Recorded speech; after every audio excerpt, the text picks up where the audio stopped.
Schaefer. Happer and Schaefer. Happer and wow, Schaefer. It's Connor and Mike. Yeah.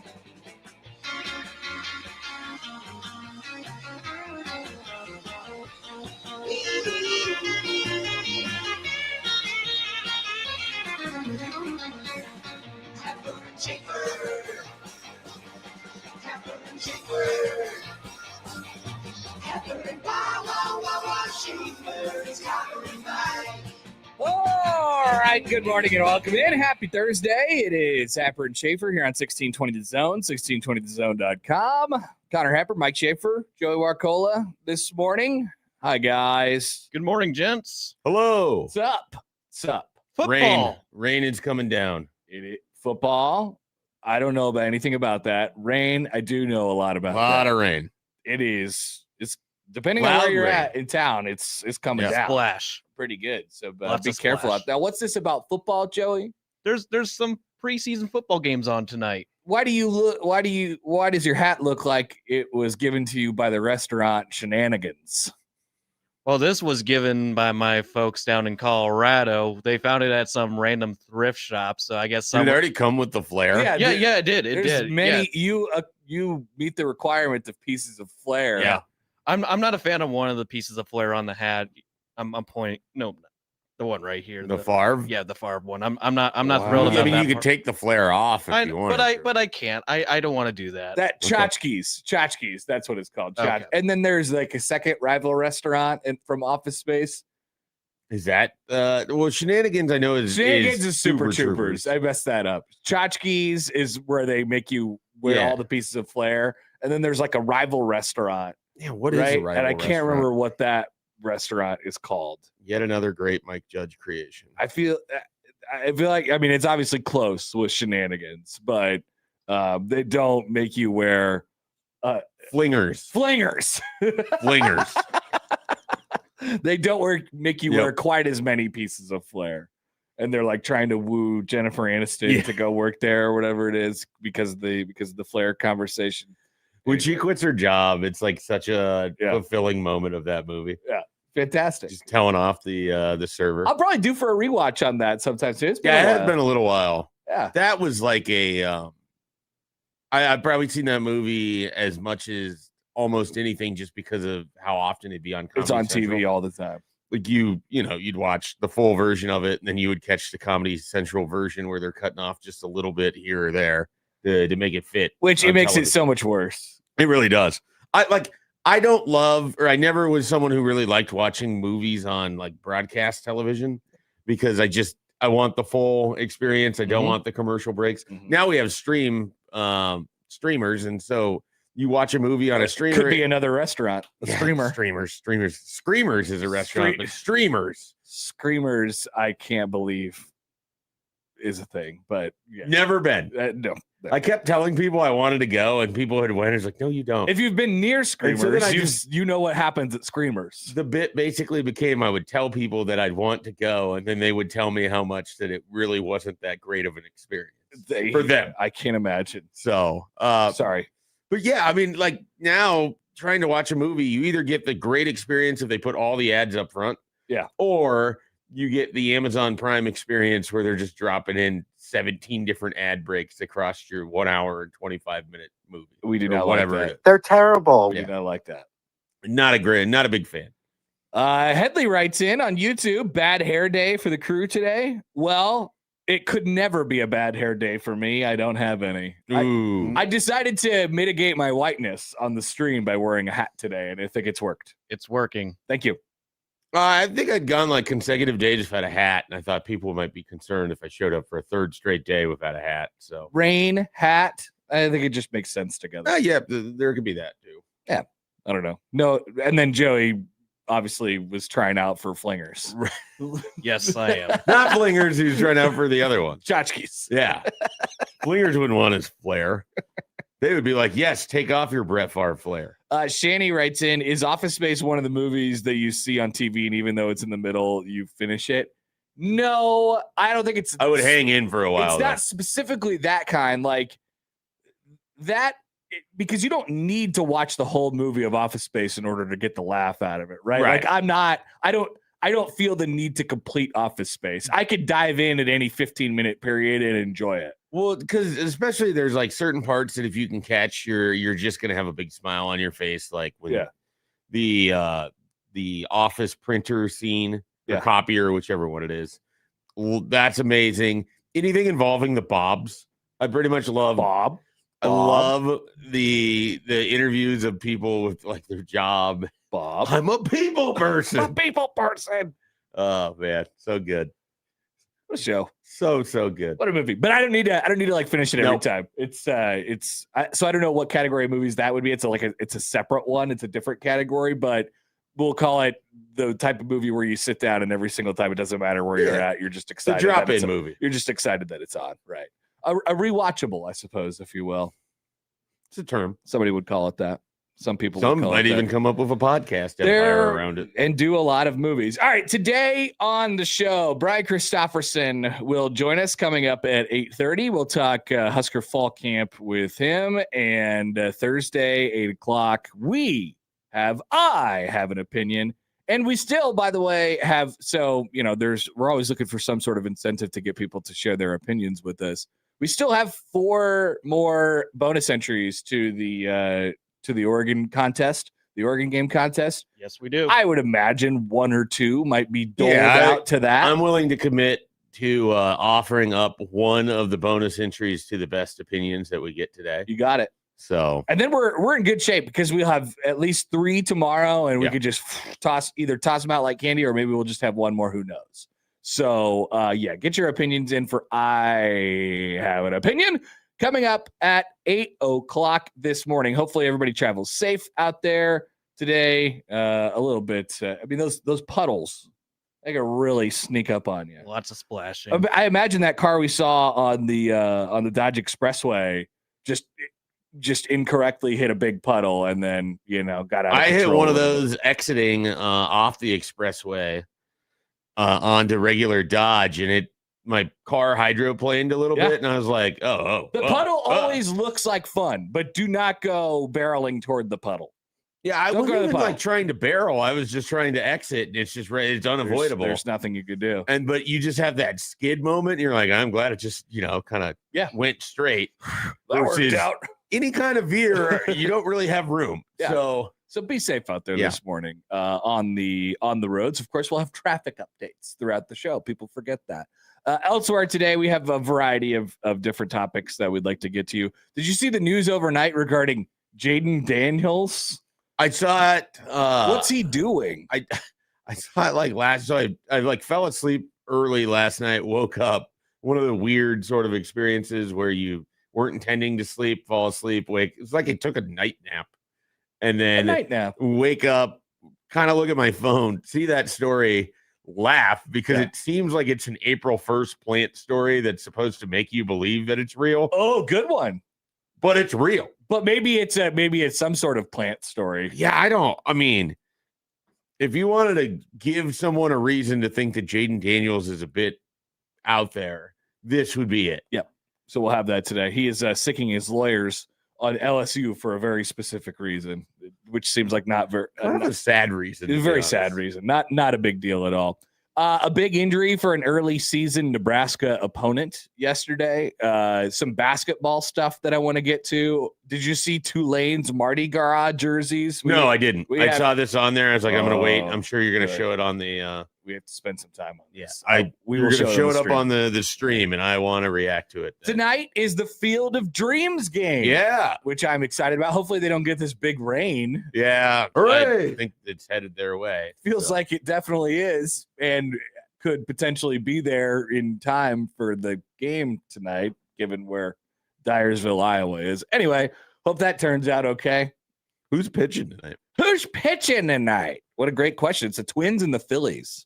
Has it been a while since someone's called in and asked you who the starter of a specific game is? Yes, that was an all-timer, though. Twins and Phillies tonight. We have Aaron Nola and Taj Bradley. Okay.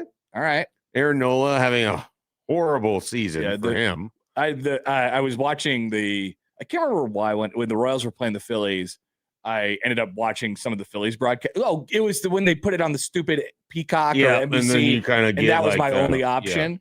And so I had to watch a Phillies broadcast, and they were talking about Aaron Nola as if, because he was having a great start, predictably, against the Royals. Like, Sure. he had his best start of the year, and he was like, "This is incredible. This is his best start of the year. I think he's back." They were talking about him basically like he was a fourth grader, who had, and the start was probably like 6 innings, 4 hits, 2 walks, like 6 strikeouts. I mean, he was not like bad, but not exactly. He was predictably, making mincemeat Yeah. of the Royals, but that's all. Who, by the way, did not lose by 1 last night. They decided to lose by 2. Yeah. Yes, So, they did. great series. Though I did not see it as it happened, but Freddie Freeman took a scary tumble. A big tumble. He seemed like he was okay, though. Yeah, I think they took him out at a precaution, but hopefully everything's fine there. So we got topics for you all today, and it is, of course, your job for one of the segments during the show coming up at 8 o'clock to supply us with the topics. So get in your opinions for I Have an Opinion. How do you do that? Well, you can call or text in 402-951-1620 on the Prairie Flower Casino Zone hotline. Once again, 402-951-1620. You can email Connor, Mike, Joey at 1620thezone.com in the Equitable Bank Zone inbox. Who's that huge guy? Thank you. You can tweet at us at HappenSchafe on the Liquid Trucking Zone Twitter feed, or at Connor Happer or at Mike J. Schaefer there as well. You could even leave a comment on our YouTube stream, which you can most certainly do this morning. We say good morning to our 6 o'clock listeners, our 6 o'clock hour listeners. We appreciate you all, especially those of you who are in the chat bright and early to keep us company. It makes us feel good when we show up, we open our computers, and it's like, oh, our friends are there. It's nice. I think tomorrow on a Friday, one of the remaining spots you should try to give to someone who is a 6 a.m. listener. Agreed. You're up early on a Friday with us. You think I dole one out first segment tomorrow? I think you dole one out for a segment tomorrow. So you got to be listening. I don't care how you do it. I won't be here. Mike's not going to be here. I'll have a friend here. You got to get someone a reward for listening that early on a Friday morning. Okay, that's a good request. I will honor that request. Thank you. I appreciate the Mike Schaefer honorary doling. Thank you. Of Friday doling bonus entry to the Oregon trip. All right, appreciate you guys as always. We'll take a quick timeout and be right back after this on 1620 The Zone.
I got to tell you, I think we're getting pretty close to the end of the line here on spots for the 1620 The Zone Golf Tournament, which is coming up next Friday.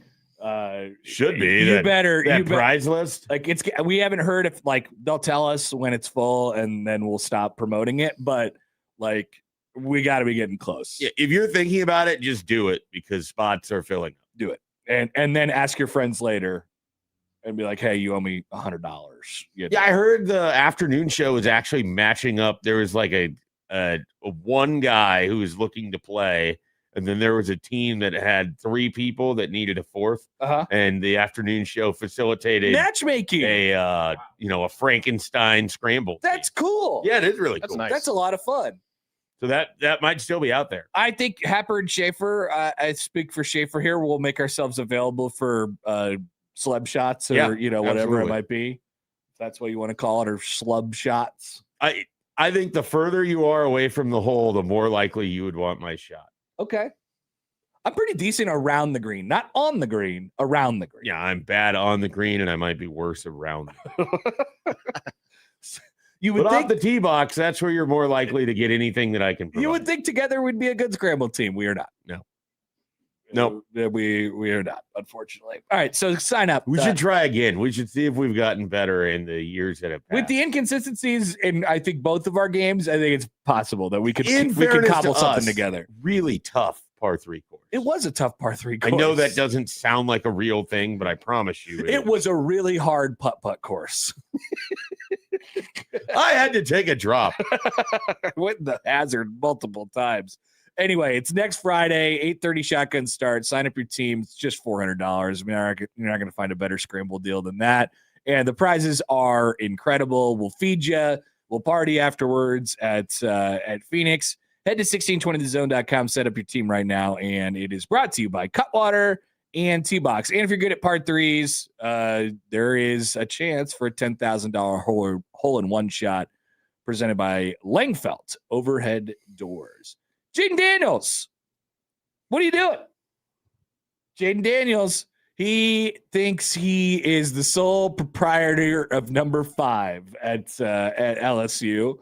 An attorney representing Washington Commanders quarterback Jaden Daniels has informed LSU that it can no longer use his name, image, and likeness, according to an August 5th letter sent to Tigers athletic director Verge Osbury, a copy of which was obtained by ESPN yesterday.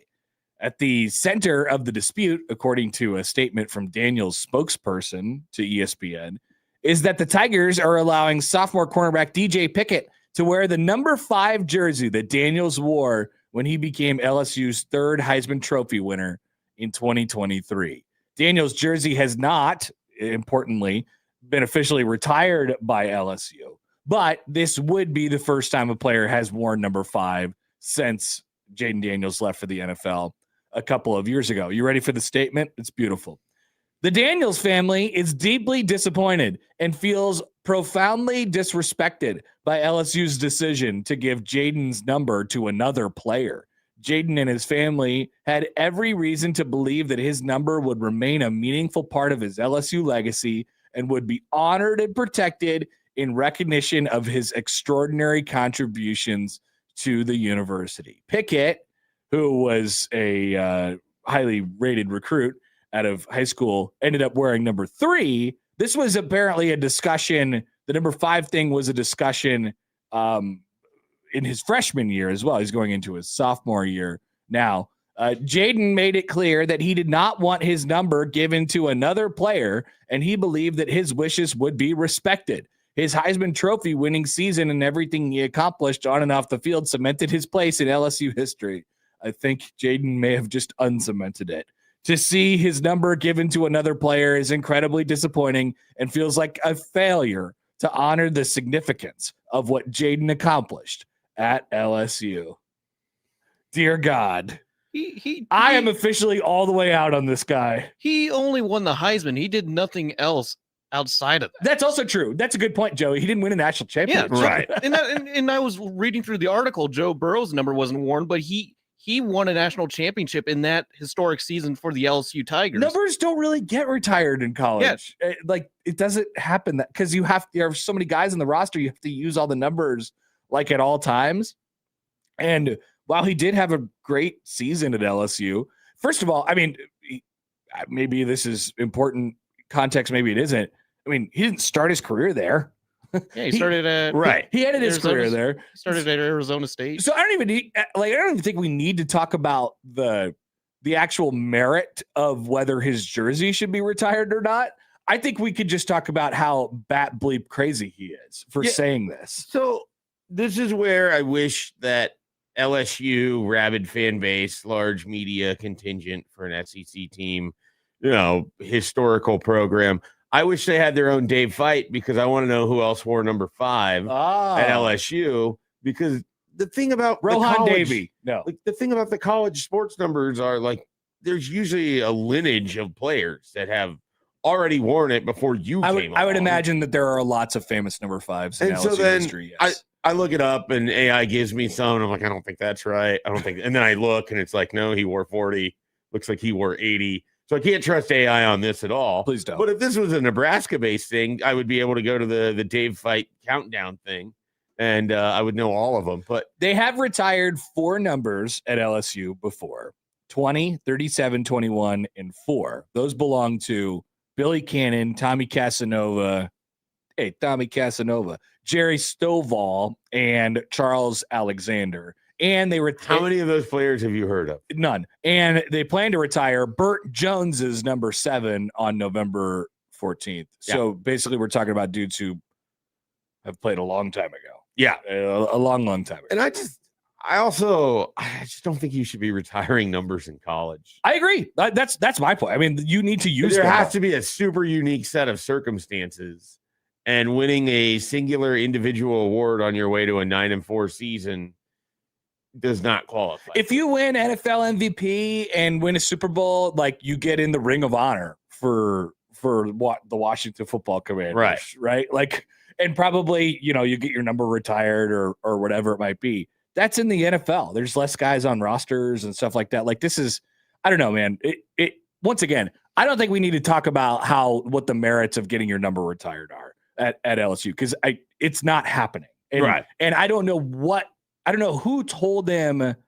Somebody must have told him somewhere along the way that gave him the impression that nobody was ever going to wear his number ever again, which is a ridiculous thing to say, but maybe it's just something you say as he leaves the door. You're like, okay, yeah, sure. Nobody's ever going to wear your number again. Bye. And then, but I just I can't believe he said this out loud. I can't believe his attorneys. Why would you want this publicity? Why would you want this publicity at all? That's the main point. I cannot believe that he's going after his former school over a number that once again is not retired and publicly, officially was not told that it was going to be retired ever. And only 4 have ever happened. And frankly, there have been better players in between. It's a common saying, isn't the right word, idiom, I guess would be it, or cliche or advice, if you would, is to, pick your battles, expend energy where it matters. Correct. This is, it's not even it very much makes me think. Not even a molehill, making a mountain out of a molehill. I'm just going to drop all the idioms I have right now. Please do, go for it. But it's not even this is an anthill. And it's an anthill that already got kicked down by somebody, and the ants are just crawling around on the pavement as it is. Nobody cares about this besides Jaden Daniels. Yep. So now you've created a negative PR situation. You have potentially hurt a prior relationship. All for what? Because you've really felt like you should be the only person to wear the number 5 or the last person to wear the number 5. I hope this is a collegiate program that had better football seasons than the one in which you won the Heisman. I hope what happens here is it comes out and it's like, oh yeah, his lawyer, his representative was just, really, really working hard for him and what this didn't come from him. I hope that's the response here because I mean, once again, we've talked about Jaden Daniels as a quarterback in the NFL before. We're not sure. I just don't think he can sustain being I think he has talent. I think he's unbelievable talent, but I don't know that he can sustain that body size and style of play. And also, this makes me think it's not that he's going to suck. Well, it also didn't look great. He's worried about the wrong stuff, like he you came back said. last year and then looked disinterested because the team wasn't good. Yeah, so I'm out. that's a little concerning. I'm all the way out Yeah. now. I mean, this for whatever reason, this put me over the edge. I'm all the way out in Jaden Daniels now. You're an idiot. This is such a weird story that that we just found out about overnight. I can't believe that he would want this out here. Somebody's going to ask him today at training camp, and he's going to be like, yeah, I'd like to defer all the questions to my lawyer. Also, DJ and Pickett, that's going to sound so weird. the guy who's going to wear number 5, Yeah. really, really good. Yeah. He's like a potential two-way player, not Travis Hunter level good, but good enough to be starting as a freshman and playing really good football. Dilo says he should have gone to Colorado. Unique circumstances equals you won 6 That games is and your true. dad is the coach. He did get his number retired. He could have looked into having his dad coach, I suppose. And I by don't the know way, where that would have worked out. not the one who won the Heisman. Yeah. I mean, he did get his number retired too, but the Shador, he also got his number retired. And he may not win the Browns starting quarterback competition either. They got second place in the Alamo Bowl that one time. He got his jersey retired. Or did they win the Alamo Bowl? No, they lost. They lost to BYU. They got Second blown out. place. Smoked. Second They got place in blown the out. Alamo Bowl. Yeah. And he got his number retired. Yep. That's what Well, he should have done. they went 9-4 or whatever. it Do was. that and get your name on the stadium. There you go. By the way, did you see the buzz at a Colorado camp yesterday? No. Oh, I gotta missed get, this. I didn't have this on my No, There was Colorado buzz. well, they're doing something that people get mad about, which is Kind of everything. yeah, this one in particular. So they're hosting an open practice today. Sure. And here is what they said in the release to the local media. This will run very much like Tuesdays did. There will not be an open photo window, and the same rules will apply. Since there's no media availability afterwards, we won't hold your backpacks, and we're asking you to leave any phone or devices in your cars. And they're tell you how to get in. So there's no documentation, no note taking of any kind. Written, typed, dictated, or otherwise. Wow. No photography, no videography, audio recording, sketching, diagramming, no live coverage, live posting, or real-time updates of any kind. No reporting. You can go to this practice. You can look at it with your eyes. You can observe, but you cannot report. You cannot summarize this information of what you've seen with your eyes anywhere else in any way, shape, or form. You can just observe. Do you have to give express written consent to Major League Baseball too? You can't. Yes, right. Should we check in with BC, make sure he's allowed to share information with us when he comes up? Yeah, well, as the reporters, when they show up, when they go to practice, they're like, hey, what'd you see at practice? If we did that and we were in Colorado, they would strike us down with the fury of 1,000, whatever, right away. There was some fury out there. Right There was some fury. This is so weird. Yeah, this feels unnecessarily over the top. If you want to just shut down practice, shut down practice. Right. No, nothing is stopping you. There are no rules here. Like, just shut down practice. Just say you can't go. And you're going to get a little bit of backlash from the media who thinks that they should be able to go, but it doesn't do the media any good. It doesn't do anybody any good for the people to show up, not be allowed to bring their phones, not report on anything that they saw, waste their time, and then leave. It doesn't do anything for anybody. What is Deion doing? Yeah, I don't. It's basically there as an option for someone who wants to just drop by and watch practice and then only talk about it at the dinner table, I guess, or on the message boards. That's the other thing. You do all of this and everything's just going to be on the message board and then be regurgitated off of that. It's not allowed to be on the message board in this case. Well, the thing is, they're going to go after. Well, sure. The reporters, the credentialed people, like some guy, Buff Fan 67, goes to the practice. Not 69. And then he just shows up and writes on his account and whatever else. So, it's all going to get out of there anyways. I've never understood college coaches are so over the top secretive. I know. And it's so in the weird. NFL, you have required open periods in the highest level of football for your practices. You can afford to have something visible in college football. this isn't to say I'm not asking that every practice be open. I don't care enough for that. But when it is open, or like, even if, however you want to do it, it just doesn't have to be as secretive as they make it. No.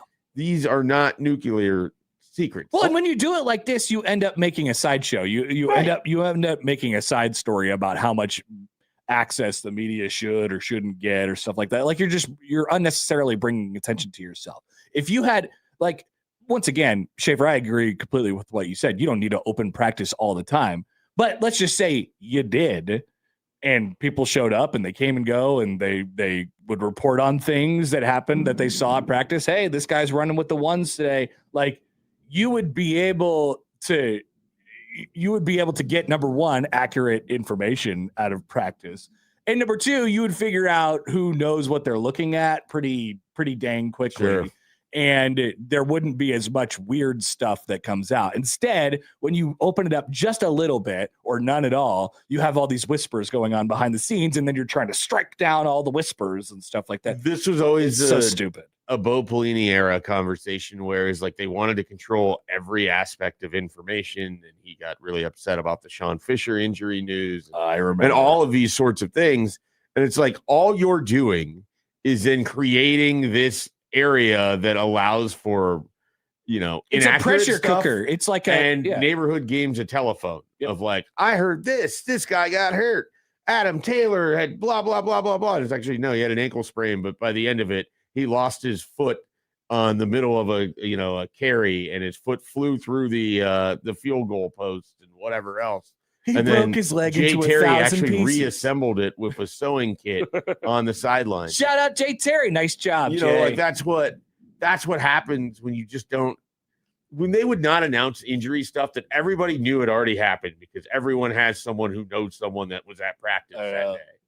Yeah. It just confounded me that Bo would try to go the entire week, or Scott Frost would do this. He would. It's like, it is so idiotic. Just get in front of it, get up there. So and so got hurt. Next guy up. That's all you have to do. Yep. And then you avoid all the extra stuff that comes along. Frost was a contrarian in that way, where people would show up and he knew that everyone knew what the injury was and that they had it right, and he'd be like, I don't know anything about that.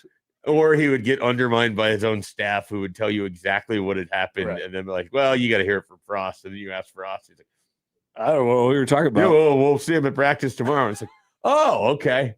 Was he going to have one or two crutches? In a wheelchair? That's where I'll see him at practice tomorrow.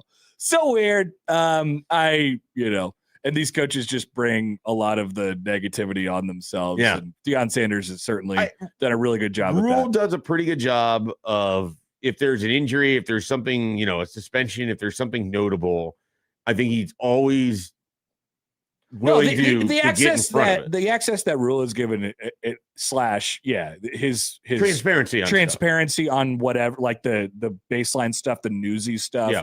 Always been really good. Yeah, and so I think some of that just stems from, if you've been in the NFL, you kind of understand like how that works. Yeah. So then you come back to college, it looks sort of idiotic to be shrouded in secrecy. Yeah, but whatever. It won't stop people. No, it will not. It most certainly will not. Tale as old as time in college football.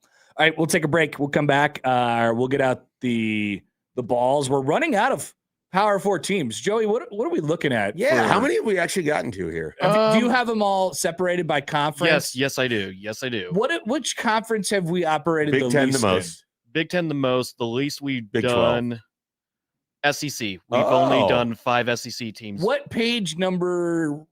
It's in like SEC's at the back of the book. So Georgia is 134. I think they were favored, so it starts at 134. So we need 134 plus. Yeah. Yes. So let's get in the SEC. Well, why don't we do this? It would remove. Do we want to remove the machine at all, or do we still want the? They can take the balls out. Well, why don't we pick a number 1 through 16, and then we look at where Brett Ciancia has it placed in the standings. And we go that way with it. Sure. So let's say we want to look at the number 12 team in the SEC to start things off. Do we have which SEC teams have we done so far, Joey? We've done Tennessee, LSU, Georgia, Texas A&M, and South Carolina. I don't think any of those are 12. Yeah, I think 12 would be closer in the Vanderbilt, the Kentucky range. Yes. South Carolina. The Kentucky zone. Right. I like this. I think we've got a safe one. We'll here. look at an SEC team or maybe two when we return on 1620 The Zone.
All right. Welcome back. Happer and Schaefer here on 1620 The Zone, 1620thezone.com. We're getting ready for volleyball season, folks. We have volleyball games around here on Sunday. We'll have Mr. Volleyball with us tomorrow.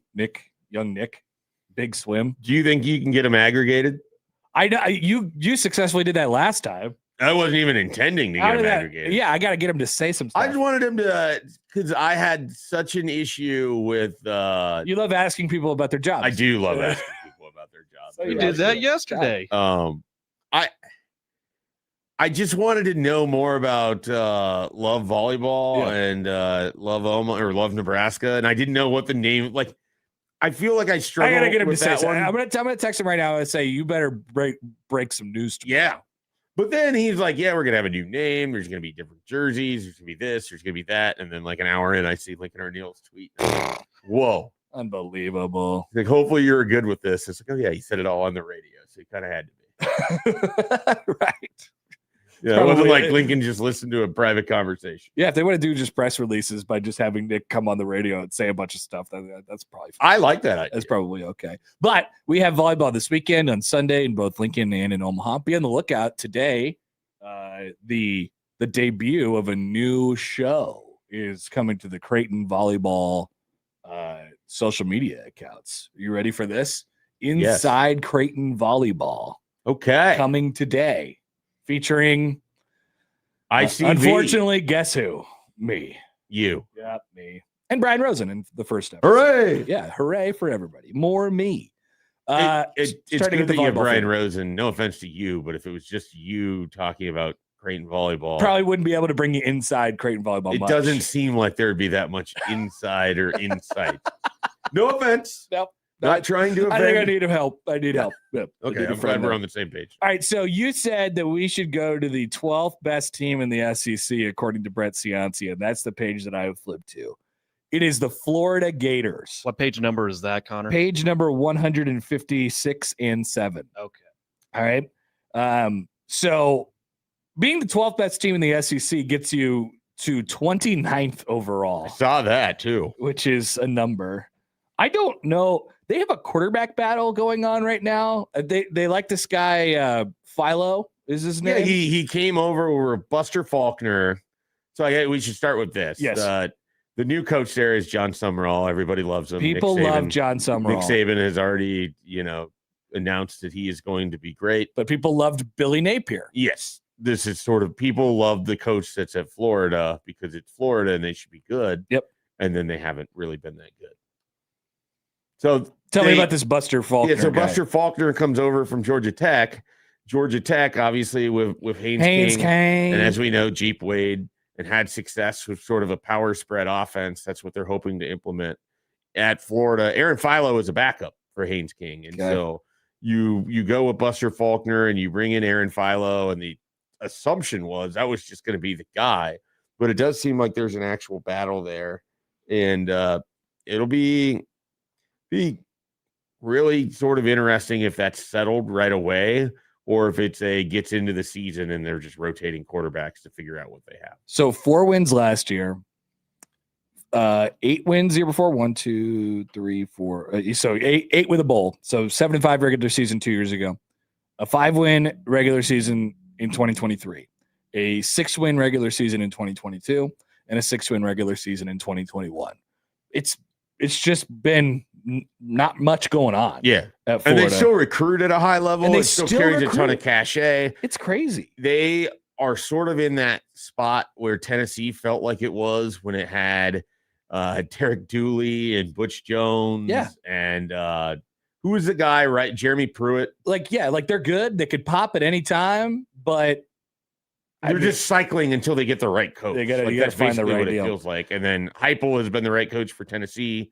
We'll see if it's a similar fit, now with Summerall. Brett writes, to Florida fans skeptical of hiring another non-AQ winner like Napier, Summerall noted that Urban Meyer and Kurt Signetti followed similar paths. Interesting note. Judge me for who I am. I'm a winner. We're going to win, he said. With that said, there are some concerns with the transition season. Usually a coaching hire brings highly touted transfer haul, but Florida is still ranked dead last in the SEC in the 2-year transfer average. Interesting. They've been a bigger high school program. The lines of scrimmage lost several starters and need to be strengthened before Florida can return to SEC contention. Bowl season would be a win here with 4 swing games all on the road. Auburn, Missouri, Kentucky, Florida State in Florida State, of course, in the non-con. So the schedule looks like this. They have an FCS team. They have FAU to start at Auburn, Ole Miss, at Missouri, South Carolina, at Texas, Georgia and Atlanta, as always, Oklahoma, at Kentucky, Vanderbilt, Florida State. It's not a tough schedule on paper, but they're not a good team on paper, right? And so it's funny that they get this number 29, but I mean, they're going to have a tough time going on the road and winning all those games against not very good teams. That's a tough schedule. So with that being said, they have the talent to like go to Texas and push them, you know? Florida and Georgia play in Atlanta now. Don't they usually play in Jacksonville? Yeah, it's because they're renovating the Jaguars stadium. That's why the Jaguars are playing in I Atlanta. apologize. I shouldn't have Atlanta said for a few years. I apologize. I shouldn't have said as always, but yeah, as always they neutral play. site. They'll be back over there. Yeah, so it was always Jacksonville though. So. The world's largest outdoor cocktail party, of course. That's Do they call it that anymore? Or did they cancel that? A mental list of random college football games that I want to attend at some point in my life. That's a good one. That's one of them. The Egg Bowl is like very high up there. As I think it would be a blast to just be at Ole Miss versus Mississippi State. Now, when they would play that occasionally the Wednesday before Thanksgiving, that would be like the ideal. I know, just super unique. I think it's been moved to Black Friday or on Thanksgiving. Like I believe it's been on Thanksgiving. Yeah, I think it's now on Black Friday. Yeah, okay. I could take a pick another conference. Let's do Big 12 because I feel like we haven't done that many Big 12 teams. But Joey's probably going to be like, pick a number 1 through 16. 11. 11 in the Big 12 is Baylor. We've done them, I think. No, we've not. Take that. You got to talk about Dave Aranda and DJ Lagway. It's Florida Day. It's Florida. Yeah, there you go. This is a natural what page, Connor? A natural connection. This is 122 and 123.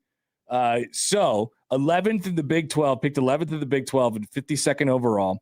They won 5 games last year. Their schedule looks like such. They start with Auburn, which is a neutral site game. That one is a fun one. An FCS team in Prairie View A&M, Louisiana Tech, and then they start conference play. Colorado at Arizona State, TCU, at Kansas, at UCF, Iowa State, at BYU, Texas Tech, at Houston. I mean, it's not like super challenging off the face, but once again, we're talking about Baylor. You really want to be 2-0 in those first 2 games of really Colorado and then Arizona State. Aranda upgraded his defense, hired a proven coordinator by the name of Joe Klanderman, and shifted more of the roster budget over to the defense. The other side is a complete rebuild as they lose 10 starters from their elite passing offense. Baylor is basically 500 in the Aranda era. They were 1 game under 500. And this year will be similar. Baylor remains in the mid-tier of the Big 12. Not much to write home about with Baylor, even with the addition of Mr. Lagway. Do you still have hope for DJ Lagway? I mean, he's clearly talented. It's just, what does it look like offensively? Baylor feels like they've kind of just been it's spinning their wheels. It's a rehaul offensively, but like they were good offensively last year, and they have a good offensive coordinator. It's that Spavital guy, and then they have Lagway. I mean, it could be good offensively. It has been good offensively for them. It's not as much of an offensive league as I think it used to be, as it gets credit for. Just it's certainly on not surface. The old Big 12 wide open everything. I mean, it's still.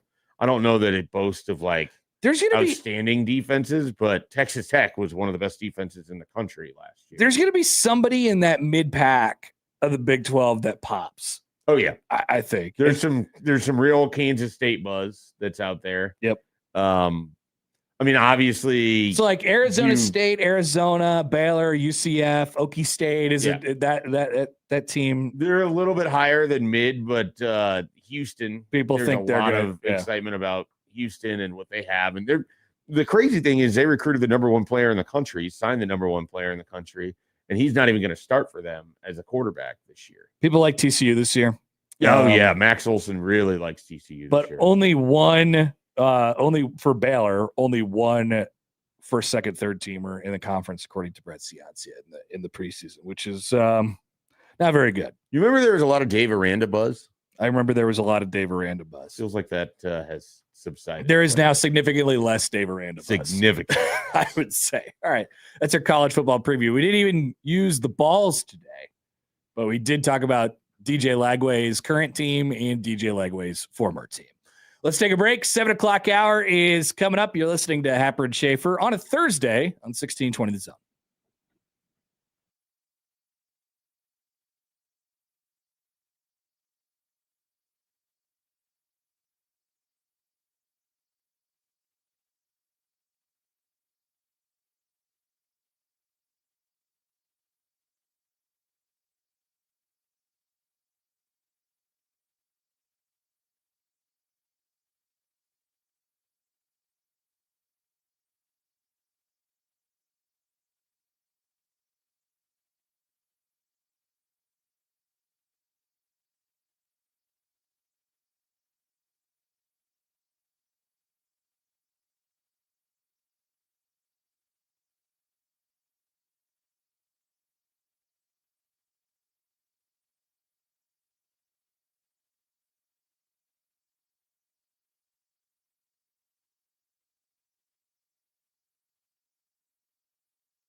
All right, just about 7 o'clock on a Thursday morning.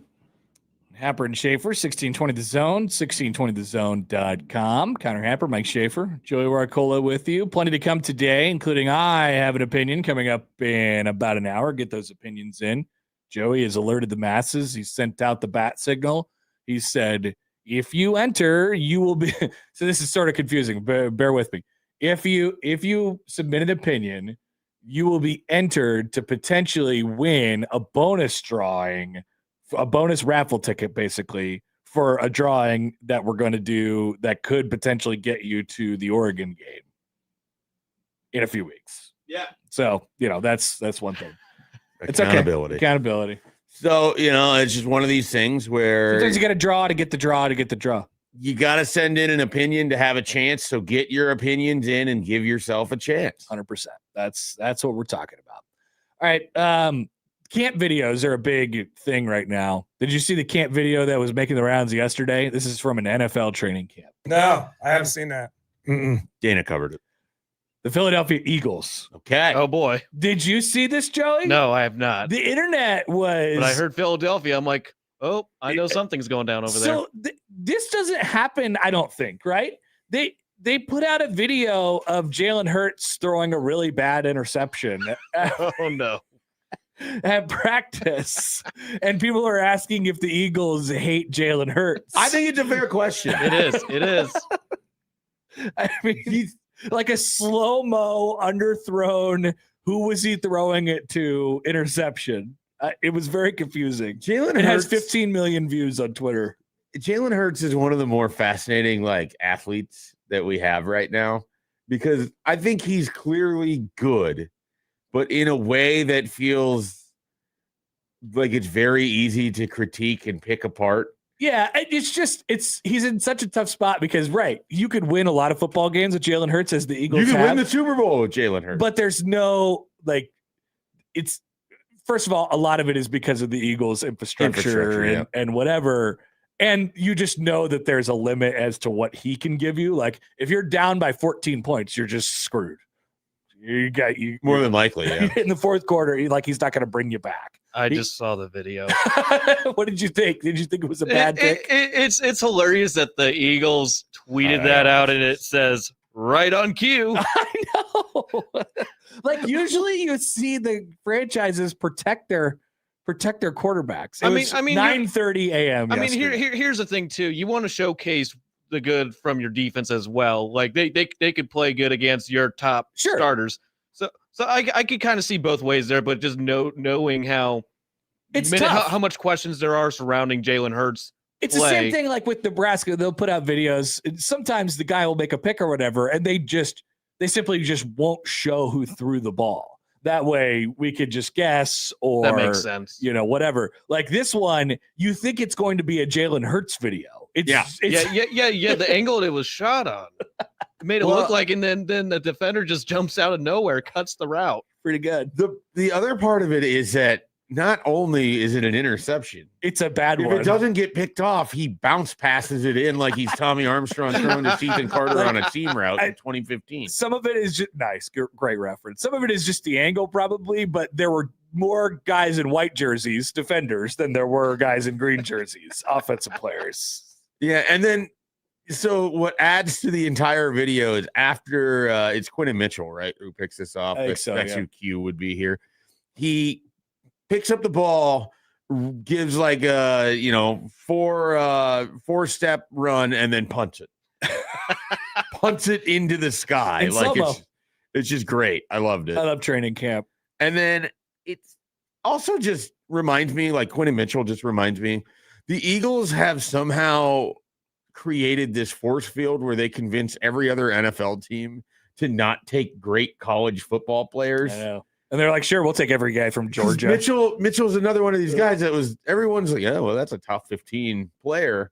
And he just falls, or even a top 10 pick potentially. And he just falls. And where does he fall to? He falls to the Eagles. And what does he happen? Yep. He's a rookie starter that's good right away. They're definitely one of those teams that are like, damn it. A guy who I know about in college ended up on their team. He's going to be really, really good. When Ty Robinson was drafted by the Eagles, I was like, what a great thing for Ty Robinson. Especially on the defensive side of the ball. On the offensive side. It is almost entirely a defensive thing. Yes. Because offensively, there's some maybe stuff. Offensive linemen.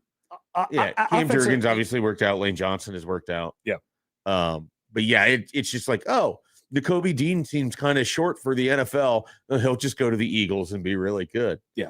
And then they took advantage of character concerns are not a concern in Philadelphia. No, they're fine. So. They're fine with all that. Those are like, sure, we'll take all the Georgia guys. We don't really care about the cars. The Georgia car situation, just drive them up here. It doesn't bother me none.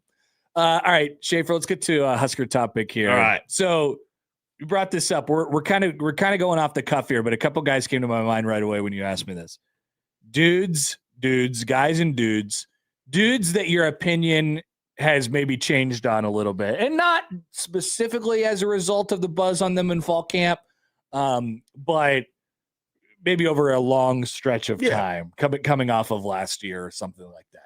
So positively or negatively, but I think positively. So I think the biggest one for me, and I'm going all the way back to like, let's say January 1 to now, like where the biggest shift post the end of the bowl game and you go into the portal and all of that.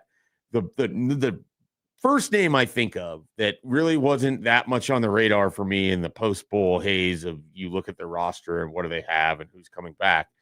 Jameer Khan from the start of January to now has made himself one of the most talked about players in the offseason. And I don't remember if it must have been Mitch Sherman because he was the only Husker guest that I guess I've talked to this week on the show. Mitch wrote about it. Yeah. Mitch wrote about him. He talked about him. And this is a guy that, like, whether it's Mitch Sherman, we can ask Brian Christopherson about him. We can ask Sam McEwen about him. You know, you can ask anybody affiliated with the team about him. This is a guy that it just continually comes up. He just is in the right place at the right time. He makes plays. He is someone who just love makes guys plays. Like that. And as we know, last year he was part of he blocked the punt. And this is a guy that is now in his second season at Nebraska. He got to spend last year sort of figuring out how he fit in at the Big Ten level, and they are going to deploy him as a safety. And it seems like in a position room where you had Dwayne McDougal coming in. There's a bunch of guys Shiggs coming in. Yeah. You have Caleb Benning. You have Rex Guthrie. You have now Jameer Khan. You had a bunch of other guys that were part of this as well, all the way down to like Braylon Prude and to Kamir Prescott and people like that. He has asserted himself where I think it's unquestionable that he is going to be one of your safeties. He's in the mix. And so he has just gone from, oh, cool special teams player to that might be one of your more important defensive players. Well, let's stay in that same category then, because a guy who's got a lot of training camp buzz here is Victor Evans. Yeah. At corner. And, you know, I'm always interested in sort of like you heard Rule talk about it on Saturday. So this was a guy who was not really on Nebraska's radar as far as the transfer portal is concerned. That always catches my ear a little bit, especially if they've made a move here during camp, which it feels like Victor Evans has. He was, as Rule put it, he was a text, Victor Evans was, from Vincent Schaefer, who he was working out with in Florida in the offseason. Like, hey, this guy's in the portal. Like, I think he's pretty good. Let's take a look. And sure enough, he shows up, and I think he's going to end up playing a pretty decent role for Nebraska this year. Like, there are a lot of stories like that. And frankly, this is not a thing against Rule, because like you need stories like that on your football team. Like you can't have eyes everywhere and know about all the best players. And sometimes you got to, sometimes you got to rely on. You work your connections. You got to rely on other things. And so Victor Evans ends up being good for Nebraska this year, which it feels like he kind of will be. You can blame Vincent Schaefer. Shout out Vincent Schaefer. So this is one of those things that if I'm putting it together in my head, knowing a little bit of how things operate over there, if Shavers is sending a text to Matt Rule like, hey, this is a guy that's in the portal, Rule is then taking the person's name, giving it directly to Phil Snow and asking him if he's good enough to play at Nebraska. Phil Snow's watching that film and then giving the green light, and then Rule's making that off. Perfect. But that's how defensive backs feels like it works a lot with Nebraska. Now, well, the book on him is part of that. The book on him is that he's incredibly fast. Yeah, well, they need some incredibly fast guys back there. Yep. So, and you have a really interesting situation where you have one guy that you're convinced in Andrew Marshall. You don't have to worry about that. So now you have this other cornerback spot where you have a 5-star corner. You have Victor Evans. You have a guy in Jeremiah Charles that's been in part of your program for multiple years and is a development person for you. You have other Donovan corners. Jones, who's going to shift in, right? So you have all of these options, and now Evans has inserted himself into that. Like, that's a great problem to have. I agree. And so that's a guy that just came up in the same sort of vein as Khan, as you mentioned. The first guy that came to my head as guy who has improved like his internal stock in my brain, it's at a position that we have all expressed some concern about this offseason, the running back spot. For me, it's Isaiah Mosey. Mm-hmm. I mean, just like if you were going off of what you saw on the field last year, I hear Rule talk about it as like, yeah, it was good, good for us in the bowl game and all these different things. I'm like, yeah, there's just the opportunities were just so limited for him last year.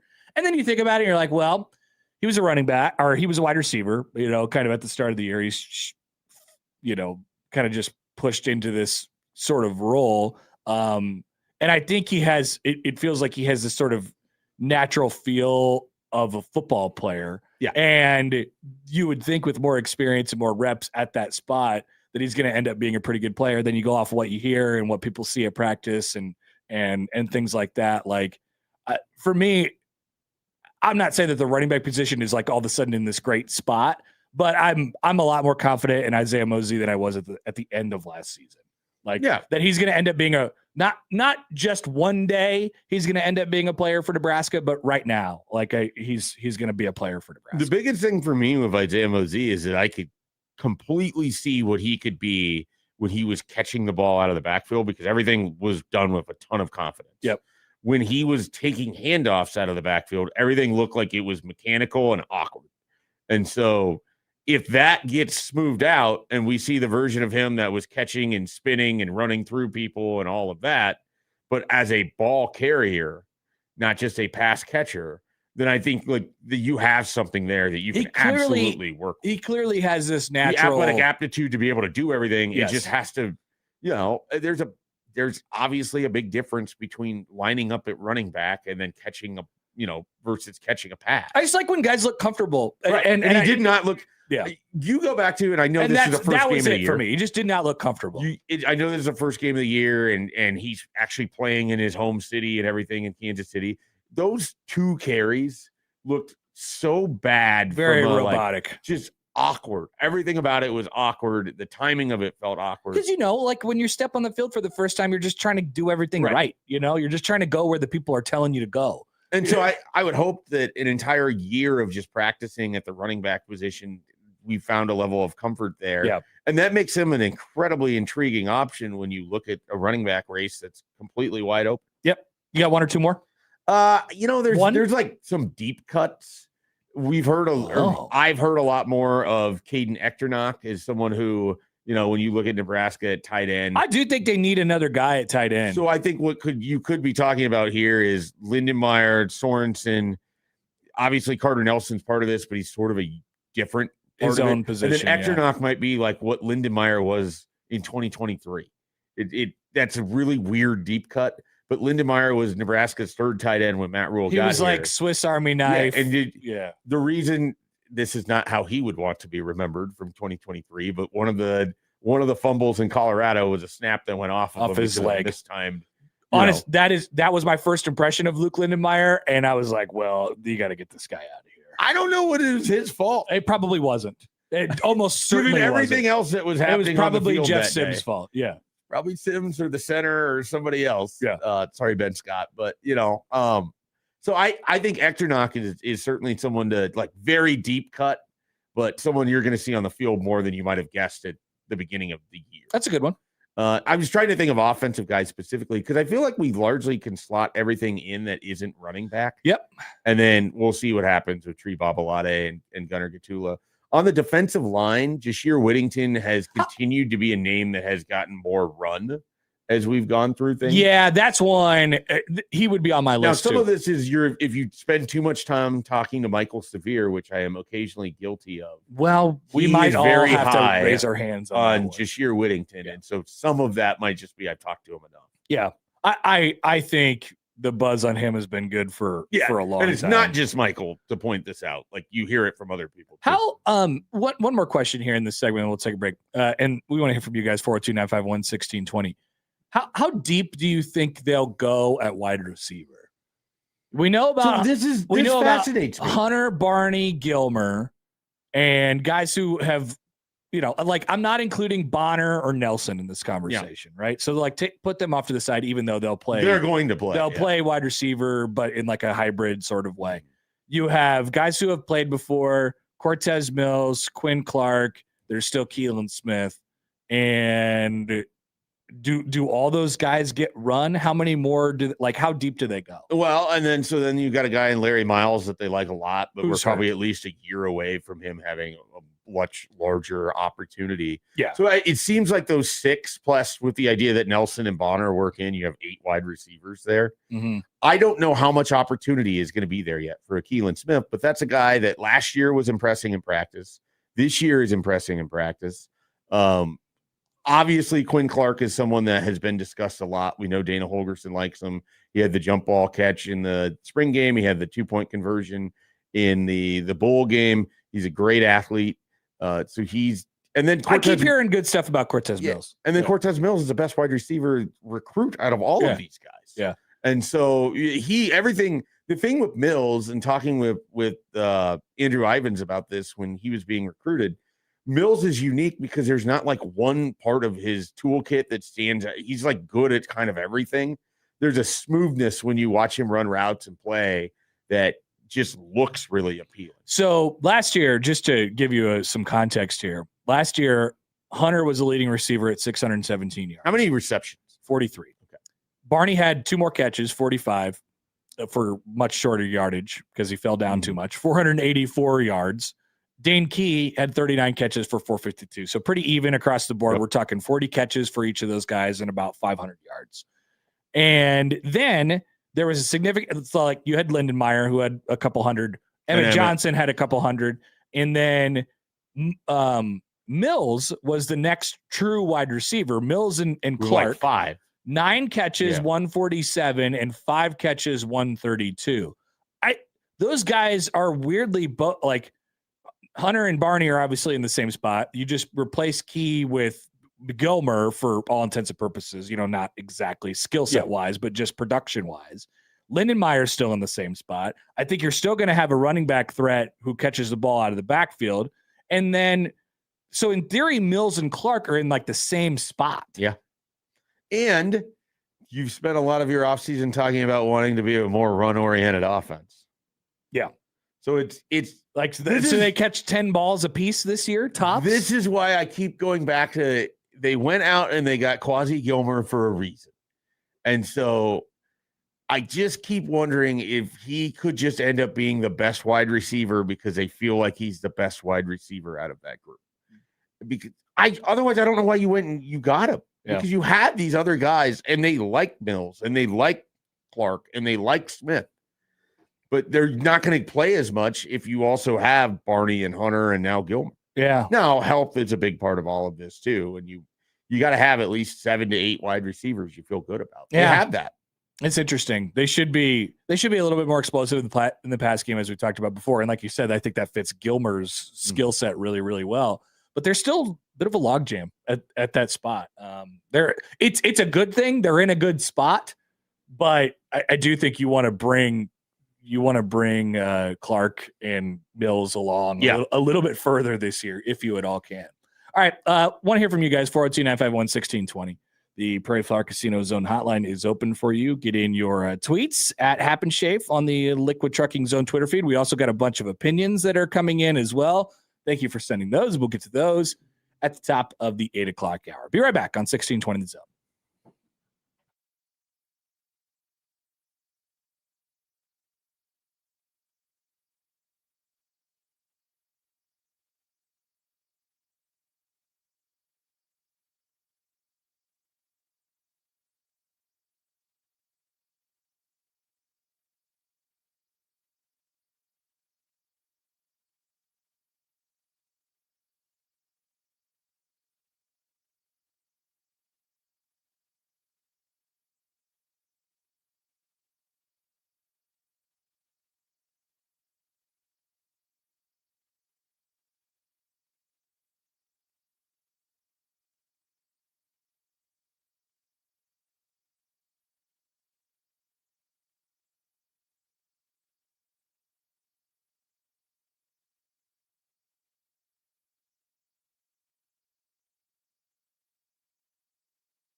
So another thing that happens around this time of year is, we've even talked about it in the previous segment. Opinions shift and change, and maybe a little glint of an opinion that you had earlier on becomes a full blown like, oh wow, this needs to happen, or this is definitely happening now. So if you were on the train of, I think Nebraska needs, maybe they could start 5-0. Do you trust them to start 5-0? I don't really know. Whatever. Well, yesterday there was something that happened that may have put you over to the top to they really just need to start 5-0. Maryland defensive end Zahir Mathis suffered a season-ending injury yesterday in practice, sadly. 6 sacks last year for Maryland. Another one of those disruptors along the defensive line. They still have good talent along the defensive line.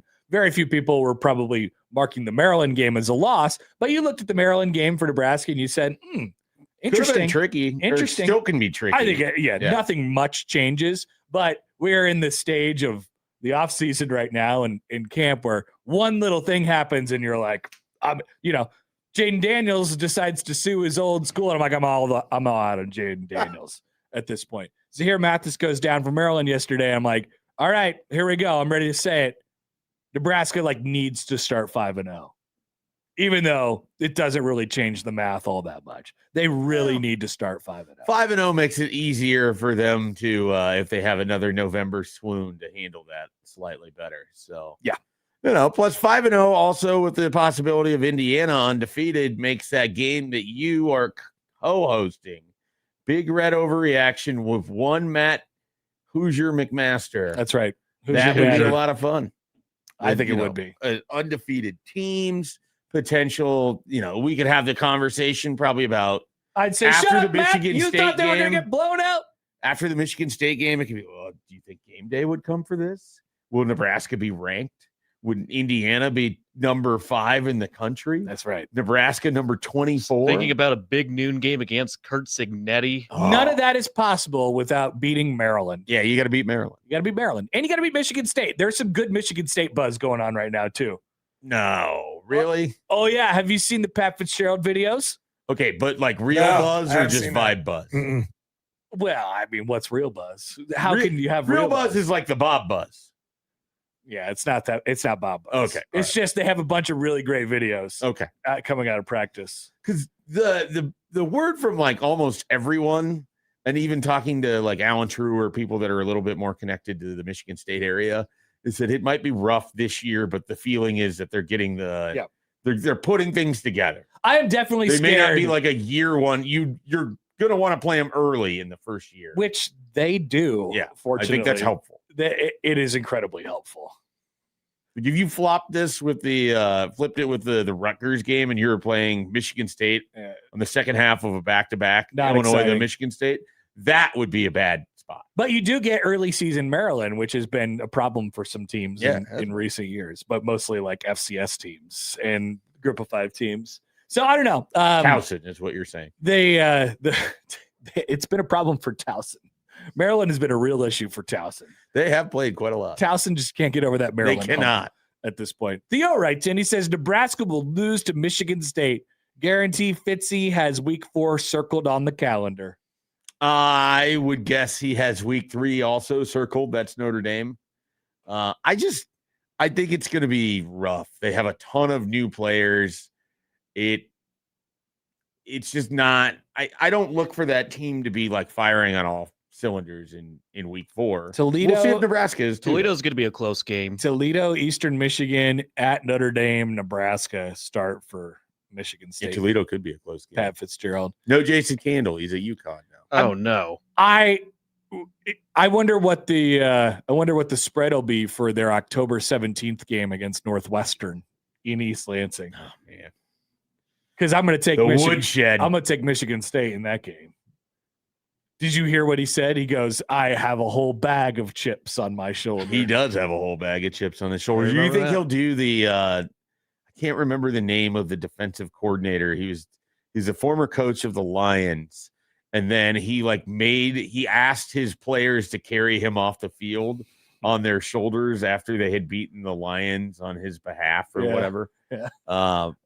He's been the defense coordinator for the Eagles, the Browns, the Lions. Jim Schwartz. Yes. Jim Schwartz. I'm pretty sure that's who it is. Yeah. But he had like this revenge win, and one of the players was asked about it, like, oh yeah, coach wanted us to put him up. You sound so lame. Sounds so weird now. In that spot. Yeah, I think he's probably going to require them to carry him off the field. I'm pretty sure that's the guy. Yeah. I'm pretty sure that's the guy. Nobody writes and he says, let's see what Sparty is made of. Y'all are already chalking it up as a loss, but we have nothing to I don't think he's talking about us. We have nothing to go off other than water cooler talking points. No, I mean, the point here is, and Maryland once again had a season-ending injury to a good defensive lineman yesterday, something that we'd be losing our absolute minds about if it happened to Nebraska right now. The Maryland and Michigan State games once again loom very, very large in Nebraska's season, and to tell the whole story. They need to get to the point to start 5-0. Do you trust them to start 5-0? Most people, of course, do not. What do you trust? What do you mean there? Like, would I offer up my firstborn child if they don't go 5-0? No. But do I think 70% of the time that they're going to be 5-0? Yes. Yeah. What would you put up to guarantee they start 5-0? What am I willing to live with? Yeah. What are you willing to live with? I want to keep my child. That's good. I would probably keep my house. Any of your limbs or anything like that? Like a finger? I mean, I almost gave away skin space ankle and a foot. Skin space on your body. Would I get a tattoo if Nebraska doesn't go 5-0? Yeah. Man, I don't have Nebraska 4-1, October 3rd. I feel pretty strongly that they're going to go 5-0, but I don't want to commit to a tattoo if they don't. See, this is what I'm saying. That's trust. You got to really trust it. You don't trust it. I can't get to tattoo level. No. Now, the first 3 games, yeah, I'm willing to tattoo level. Sure, tattoo away for that one. And I wouldn't be getting a tattoo regardless, so I wouldn't be making this bet. But you're thinking about it. If I had to think of it, if it was a real thing, I had to actually think about it. I don't think I could do it. No, mostly because you can't trust him. I don't think I'm ever going to get a tattoo. I think that's my large takeaway here. No, I agree with that. People ask me all the time, but that's what makes the thing more exciting because you're not a guy who's going to get a tattoo. If you were a tattoo guy, the tattoo would be no big deal to you. Right. If I was Josh Peterson, he's not even really a tattoo guy. I'm trying to think of other people that are tattoo guys. He's got some tattoos though. He does have a few. I can't quite get to that, but I feel it's close. It's closer to me saying yes than embarrassing punishment stage. Like you would be willing to do some things, because you are willing to go out on a limb and say Nebraska is going to start 5-0. You are mildly to moderately confident, maybe even more than moderately confident. Reasonably confident. Reasonably is in between mildly and moderately. Yeah, I think I would say reasonably confident that Nebraska is going to start 5-0. See, that's not full trust to me. It is not full trust. I mean, we're really splitting hairs here, but that's not trust. It's college football. Lane, can you ever be full trust in college football? Well, you full trust them to start 3-0. Well, that's not real college. It'll be a bumpy road though. That's Max. I don't even think it's going to be bumpy. I really don't. You guys are dumb. God, you guys are dumb. Thanks, Charlie. I hope that guy calls in again and explains. There's been a lot happening with the WNBA. I want him to explain that theory again about the bumpy road and the runway and the. Can you drive on a bumpy road? You could drive on it, but it's bumpy. Of course, you could drive on a normal road and it might be bumpy too. That's true, but you never know. You might fly off. You might. You could hydroplane. Lane writes in. He says, "I'm not counting on 5-0, not with this head coach. But yes, they need to. Any loss, and the fans get negative. It does feel like they need to. It would behoove them to be 5-0. I know, because what happens if they're 4-1? Nothing. But it does suck the air out of that middle portion of the season. I mean, it'd be fun to be undefeated in October. People already think Indiana and Oregon is a death march, right? So why not just give it your best crack? Why not just be 5-0 going into those games? And then 6-0 and 16-20 the zone sends you to Oregon. God, that would be incredible if they were 6-0.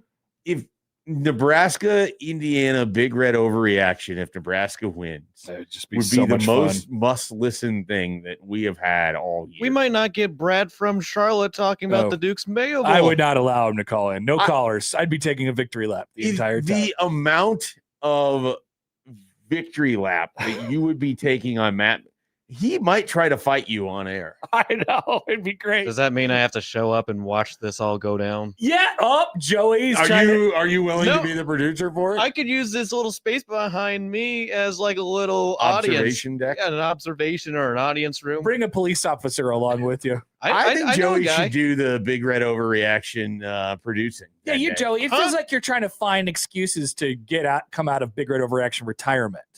I'm not coming up with the excuses. I already got my guy lined up to do all of them. Interesting. Most of them. Interesting. Okay. One quick thing here before we get to Joey's headlines. Dana, I have another question for you. No, I haven't seen that. Oh, not even gonna let me ask it. Wow. Okay. Jeez, Dana. All right.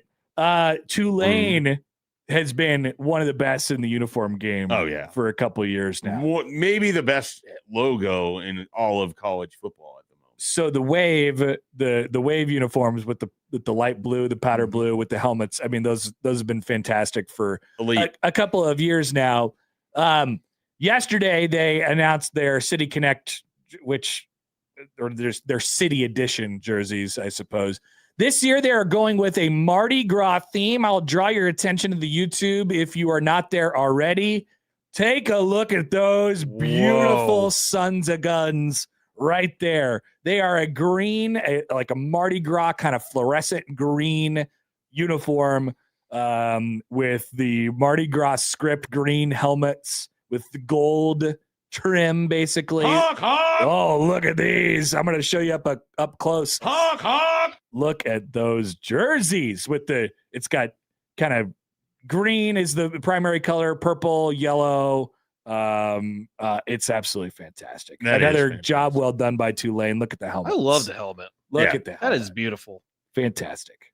Tulane just has great logos, great uniforms. They're doing good work down there. Well done by Tulane yet again. We got to get them into the college football playoff. Can we do that? They were there last year. Yeah, Let's get they them back. lost to. They Ole lost Miss. to Ole Miss. That's right. That's right. They played close in the regular season and then were Destroyed in the playoff. pretty much. Yeah, that happens. Pedro writes in. He says, "Hi guys, Sipple has a tattoo and rides a motorcycle. Is he a tattoo guy?" Yeah, I think Sybil's a tattoo guy. it'd be easier to get Sipple to get a tattoo than Schaefer. That's what Definitely. we're saying. He already has one. He has a dragon. He has maybe a couple now at this point. Yeah, we're good. Well, he's a tattoo guy. All right, get in your opinions 402-951-1620 to whichever way you'd like to get in touch with the show, either there or on YouTube or on Twitter. I have an opinion. It's coming up here in about 15-20 minutes. We'll be right back though with Joey's headlines coming up on 1620 The Zone.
Tomorrow, that'd be Friday, August 14th, 1620 The Zone is out at Equitable Bank in Elkhorn to celebrate the location's 5-year anniversary. That is 201st and Pacific next to the Family Fair. There's putt-putt from 10 to 4. There's a bounce house from 11 to 4. There's a churro truck from 11:30 to 1:30. But the main attraction, of course, is the dunk tank for Old Man Doug. That's right. I am bummed I'm not going to be there for this. Now, I guess 2 straight hours of Old Man Doug being dunked in the dunk tank It's a lot of dunking. very exciting. Yeah. I just nonstop, just boom, boom, boom, boom. Dunk, dunk, dunk. That's a lot of dunking. So you have the opportunity to do that tomorrow from 1 to 3 out at Equitable Bank at 201st and Pacific, and then there's festivities going on all day long. Josh Peterson will be there from 11 to 1. So go hang out and see what's going on and dunk Old Man Doug. Let's get to the headlines. Joey, what do we got? Alrighty, headline number 1. NASA forced to debunk viral claim Earth will lose gravity for 7 seconds today. I think this was an article yesterday. I'm not. But yeah, that's the headline. There is a high likelihood of me clicking on this story. Yeah. I did not know that the internet was trying to claim that gravity would go away for 7 seconds today.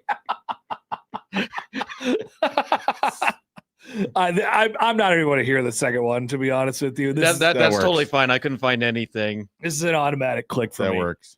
NASA has been forced to reassure the public that Earth will not suddenly lose gravity after a viral conspiracy theory claimed it would disappear for 7 seconds yesterday. The rumor alleged that intersecting gravitational waves from colliding black holes would cause gravity to shut off at exactly 14:33 Universal Time or 10:33 a.m. Eastern yesterday morning, 9:33 a.m. Central Time. Dang, we blew right through that. We didn't even know.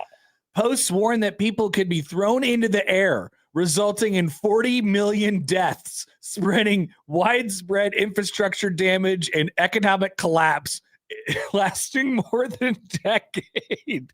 Those claims were supposedly based on a leaked NASA document detailing Project Anchor, an alleged $89 billion plan involving secret bunkers for essential personnel and genetically diverse groups selected to repopulate Earth. The projected time has now passed without incident.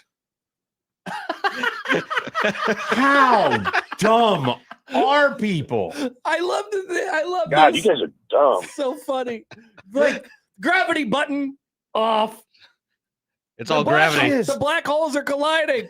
Gravity's going to, quote, shut off. This is my favorite of the things that people have been worried about, I think, ever. I mean, we had Y2K. Sure. We had many raptures and things of that nature. Mayans predicting things. Yes, the Mayan counters, whatever. 2012. This is a personal favorite. Yeah, Gravity is going to shut off, causing a worldwide collapse for 7 seconds. For 7 seconds.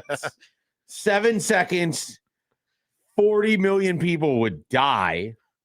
Widespread infrastructure damage, economic collapse. That's right. And they have a bunker already ready for people ready to genetically repopulate diverse group selected to repopulate Earth. That's right. It's basically the plot of that one show that I watched on Hulu. Paradise? Yes. I enjoyed that, by the way. That's good. Gravity did not shut off for 7 seconds in that movie. That was like a bomb or something like that, right? Yeah, no, it was a meteor. There was like it was a meteor, wasn't it? I watched a really bad Robert De Niro show where all communications shut down for like a minute and it caused widespread failure in all of these things. And it was called 0 Day. It was terrible. We brought up the idea, I think, on a crossover last year where I was imagining that, on a 95-degree day, like it's going to be today or whatever, it just for like 2 seconds, it turns 25 degrees. Wow. and then immediately goes back. Like how catastrophic that would be for the world. I think that could be a plot of a movie. Catastrophic. 2 seconds at 25 degrees. Don't you think? I mean, Catastrophic seems strong. Like, what would happen in 2 seconds for a 70-degree shift? I don't know. 7 seconds gravity apparently causes worldwide collapse. Well, gravity tethers you to the earth. We're gonna have our own gravity promo. The temperature is the temperature. Everything is gravity. Gravity is gravity.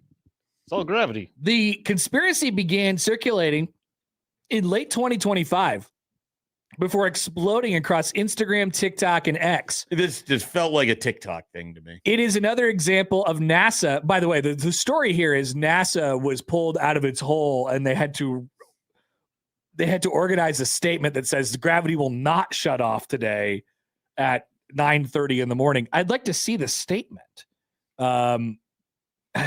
I like that this just basically describes NASA as an entity, as a cantankerous old man that finally steps out and tells the kids to stop TPing You will street. step up and say something, NASA.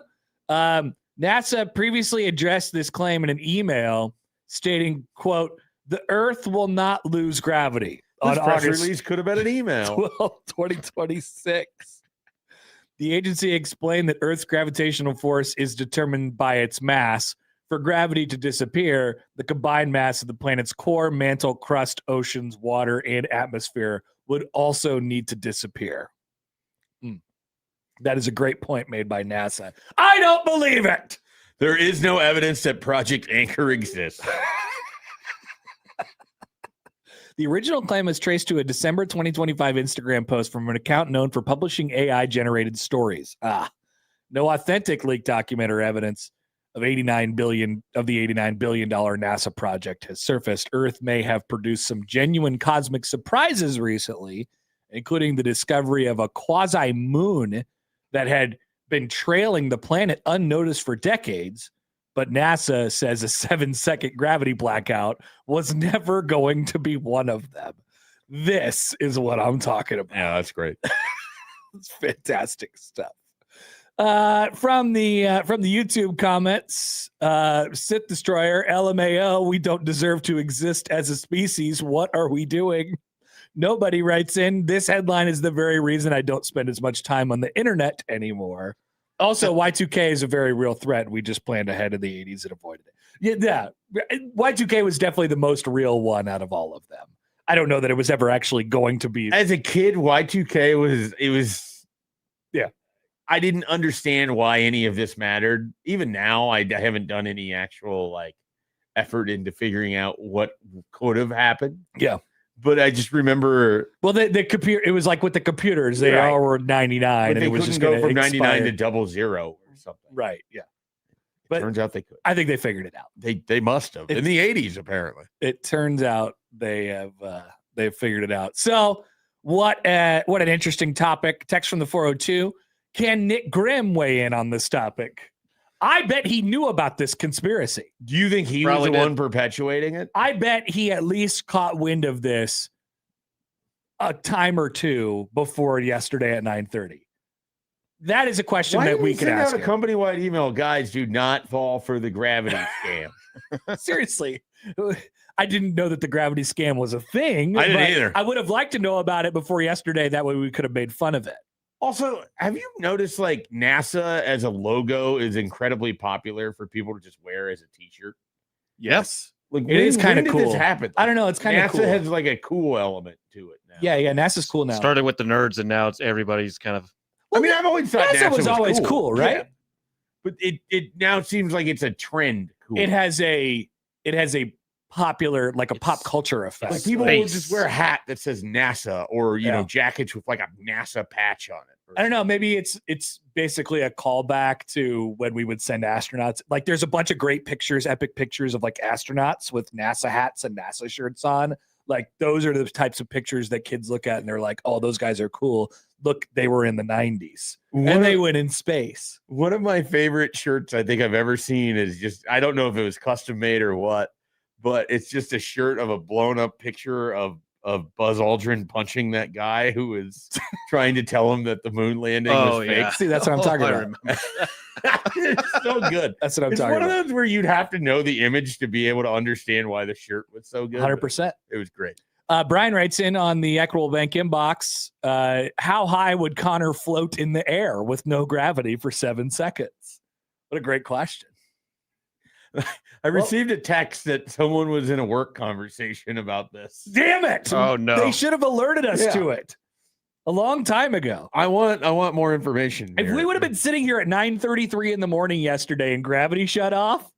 Well, I want to know if the person thought it was real, if the coworker thought that it was real and was having like precautionary conversations here. I know.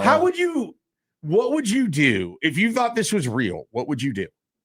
What could you do? I mean, there's nothing. Well, you try to go somewhere where you can, you just not float away. You're protected from. Yeah, I don't know how that would work. I don't know what that would be. You just go to a room. We could be with right nothing here in it? and we wouldn't float away. The ceiling's just go only straight 10 up foot into the high. ceiling. Yeah. Yeah. Would anything be detached because of gravity? How fast would it happen? Like, how fast would the effects take place? Immediately for 7 seconds. We'd just start floating around in here. It'd be kind of fun. It'd be great content for YouTube. It would be great. Probably bad for the world, though. But luckily, we didn't have to deal with that because it was a fake internet hoax. Thank you, NASA, for debunking that. And that is our headline for today.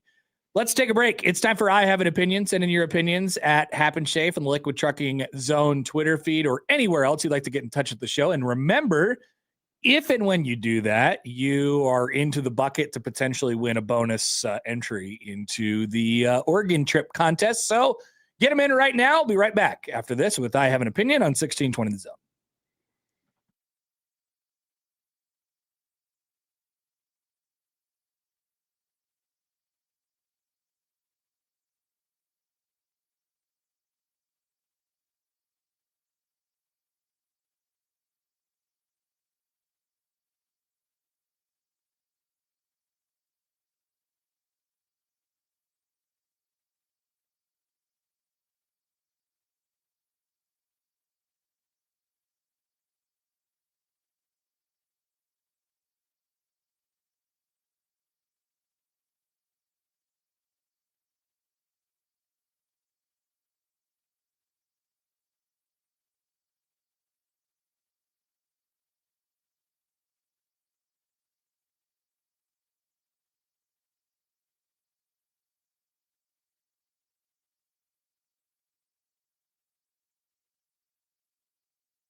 All right, Noah writes in on Twitter, you're completely overlooking the idea that the buildings would too be floating. Okay, so Good morning, Noah.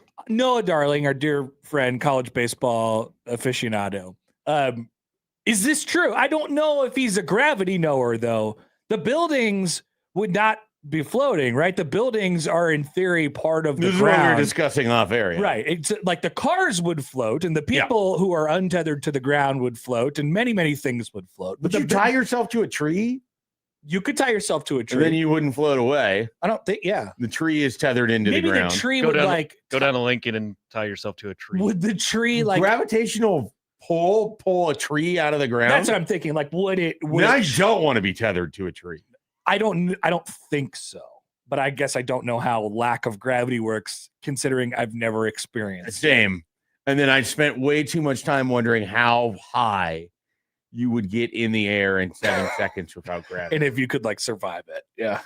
And the conclusion that I came to is I didn't pay any attention to physics at all. No. And have none of the information that could be. I was in physics for like a week and I said, not for me. I dropped the class. Not for me. Joey just added to the list of things that are not for me. All right. I think the list of things that are not for Joey is substantially larger than the list of things. I need to make this a graphic. Just a list. Just based on things that you've told us. Kind of like there's the food list. items. Now there's physics. There was Sunday school. The not for me list is there's significant. That could be a great segment for Joey. I famously hit and stall during Sunday school. Sunday school, not for me. To avoid going to Sunday school. Nobody noticed. This has real off-season segment potential. Joey just gets 5 minutes to tell us about something. That's just not one particular thing. Just one thing a week. Good. That's good. I like that. We'll have to write this down in the mostly sheet. Because I'd be fascinated where we would go. All right, it's time for I Have an Opinion. Send in your opinions at Happen Schaefer on the Liquid Trucking Zone Twitter feed or whichever way you would like to get in touch with the show. I see many opinions this morning. Many opinions. Which I always ask Schaefer, which medium would we like to experience first? I think, and you might dispute this, I think sometimes we don't always get to the StreamYard ones. We don't and always we get to lose YouTube. them because they get earlier or they get dropped in earlier. So I suggest we start with our streamers this morning. Facts. On YouTube and then go from there. Okay, so let's see what we got. Bada bing. I have an opinion. The NFL should hold 1 or 2 games at historical college football stadiums every year, i.e. Tiger Stadium, the Big House, Memorial Stadium, and the Rose Bowl. Huh. I like the idea. It's almost like an MLB Field of Dreams game. Right. I like the idea of finding something significant and putting an NFL game there. I don't know if logistically how well that works. I don't care. But yeah, I mean, if they just not my job. They just played in one of the fields that Friday Night Lights had to play their playoff game in, where they went and created their field because someone drove a truck all over. I didn't watch that show. Oh, I thought you watched Friday Night. I watched the movie. The movie is one of my favorite sports movies of all time. The book is the best sports book. The book is the best. It is. The book is the best, and the TV show is the best. I like the TV show. The movie's awesome. Movie's fine. I love the movie. There was Billy Bob Thornton. I'm always, we love Billy Bob. What is the coach? They played at the Astrodome. It's Coach Gaines, right? What's his? Gary Gaines. Gary, that's what it was. Gary Gaines. I should reread that book. And then they, try to pick out the officials for the state championship game, and they talk about what color zebras are. Yeah, it's great. I assume they do the truck stop coin flip. They do. That part of the book, and it's like, what the hell is happening? Fantastic. Yeah, it's really well done. What a movie. I agree with this opinion, though. I don't know where or who, but I'm down for it for sure. White Kong writes in, I have an opinion. Since red shirts are no longer a thing, I believe all fifth-year seniors should be referred to as super seniors. If not super seniors, then what? This has been a topic before. What do we call the actual fifth-year guys? I like super seniors. I think you wanted to call them fifth years. I just think it's fifth years. Yeah. He's a fifth-year guy. Those two, obviously, I think work. I don't know that there's anything else. It's kind of like the naming of fall camp, training camp. It's the same thing. I don't really care. I don't get triggered. But what if like a college football czar came along and like standardized it? What would you want it to be? We just get rid of seniors and just calls them supers. Super seniors or fives or or comes up with another term entirely. We got a bunch of fifths over there. Maybe he calls them like I know. noodles. I know for those that graduate and they go to a different school to just play outside of their normal 4 or 5 years, they were graduates. Yeah, they were called graduates. Grads. Yeah, grads, fifths, supers. But that's, of course, in a world where school means anything. Which it clearly does. It may not, though, in the Get future. your education. When gravity, many people are going to school. When gravity has left us and college football is not connected to school, that's a different deal. I will say this. If we are having gravity issues, school is not of importance. No, it really isn't, sadly. School would have been important to know about. Prior to the gravity issues, after that, it's too late. The other Dave writes, and I have an opinion, nachos are also a breakfast food, just chilaquiles without the eggs. I thought about getting chilaquiles at a diner in Nebraska City. I've not had. Interesting. Maybe not the best place. I was like, I don't know if this is where I want to do this at. But Joey, are you? was intrigued. You're interested in chilaquiles? I am. Wow. I would have thought that was not for him. I don't know why, Joey. I would have guessed nachos being a food that is not for you. Too many things that you could potentially put on nachos. Well, yeah, it just. Also, it seems like I don't know if you like mixtures as much as you want things as separate items sometimes. I don't know. That's just a guessing. I mean, it's worth a try. I love nachos. All right, good. It's worth okay. a try. We like to hear that. The limited info I have of your food opinions. Just the idea of breakfast nachos sounds very interesting. Breakfast nachos are good. We're in agreement with the other Dave there. Nobody writes in, I have an opinion. King of the Hill is one of those shows that went from I don't get it, it's boring as a kid to I can relate to that as an adult. I, for one, enjoy watching it now as an adult anyway. The new season is phenomenal. Joey is super into it. I haven't started it yet. Love it. King of the Hill is my favorite of the animated shows that I grew up with. Like I watched The Simpsons. I watched some of South Park. I got more into South Park when I was in college. Kind of had different stages with it.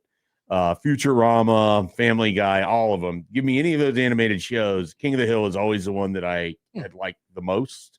I found it relatable even when I was younger. It's certainly more relatable now. Yeah. Jokes hit in a very different way as an adult now. I never watched it other than when I shaved my beard, would call me adult Bobby Hill. And then I was now like, there's adult Bobby Hill and you look nothing like and now I have to figure out what that is. It's I think it's an awesome show. The reboot, the first season was good. I got to catch the second. You liked it a lot. Yeah, I watched the entire second season. It's great. This is an interesting. It's I worth wanted watch. to do a 4-person Halloween thing where we go as the guys from King of the Hill. Like I know some people that would make a good Dale Gribble and everything. Cool. And I would go as like Haggard Bill so that way I could keep my beard because whenever I do Halloween, I don't want to get rid of the beard. Who would be Boomhauer? Because they would have to pull off the accent. You'd have to be able to do the accent. Yeah, that's a tough one. That would be a tough one. I ran it. I was down in Arkansas for the UNO Arkansas baseball game. We went to a college bar right after, and some guy in his 50s recognized us from covering the game, bought us a round of drinks.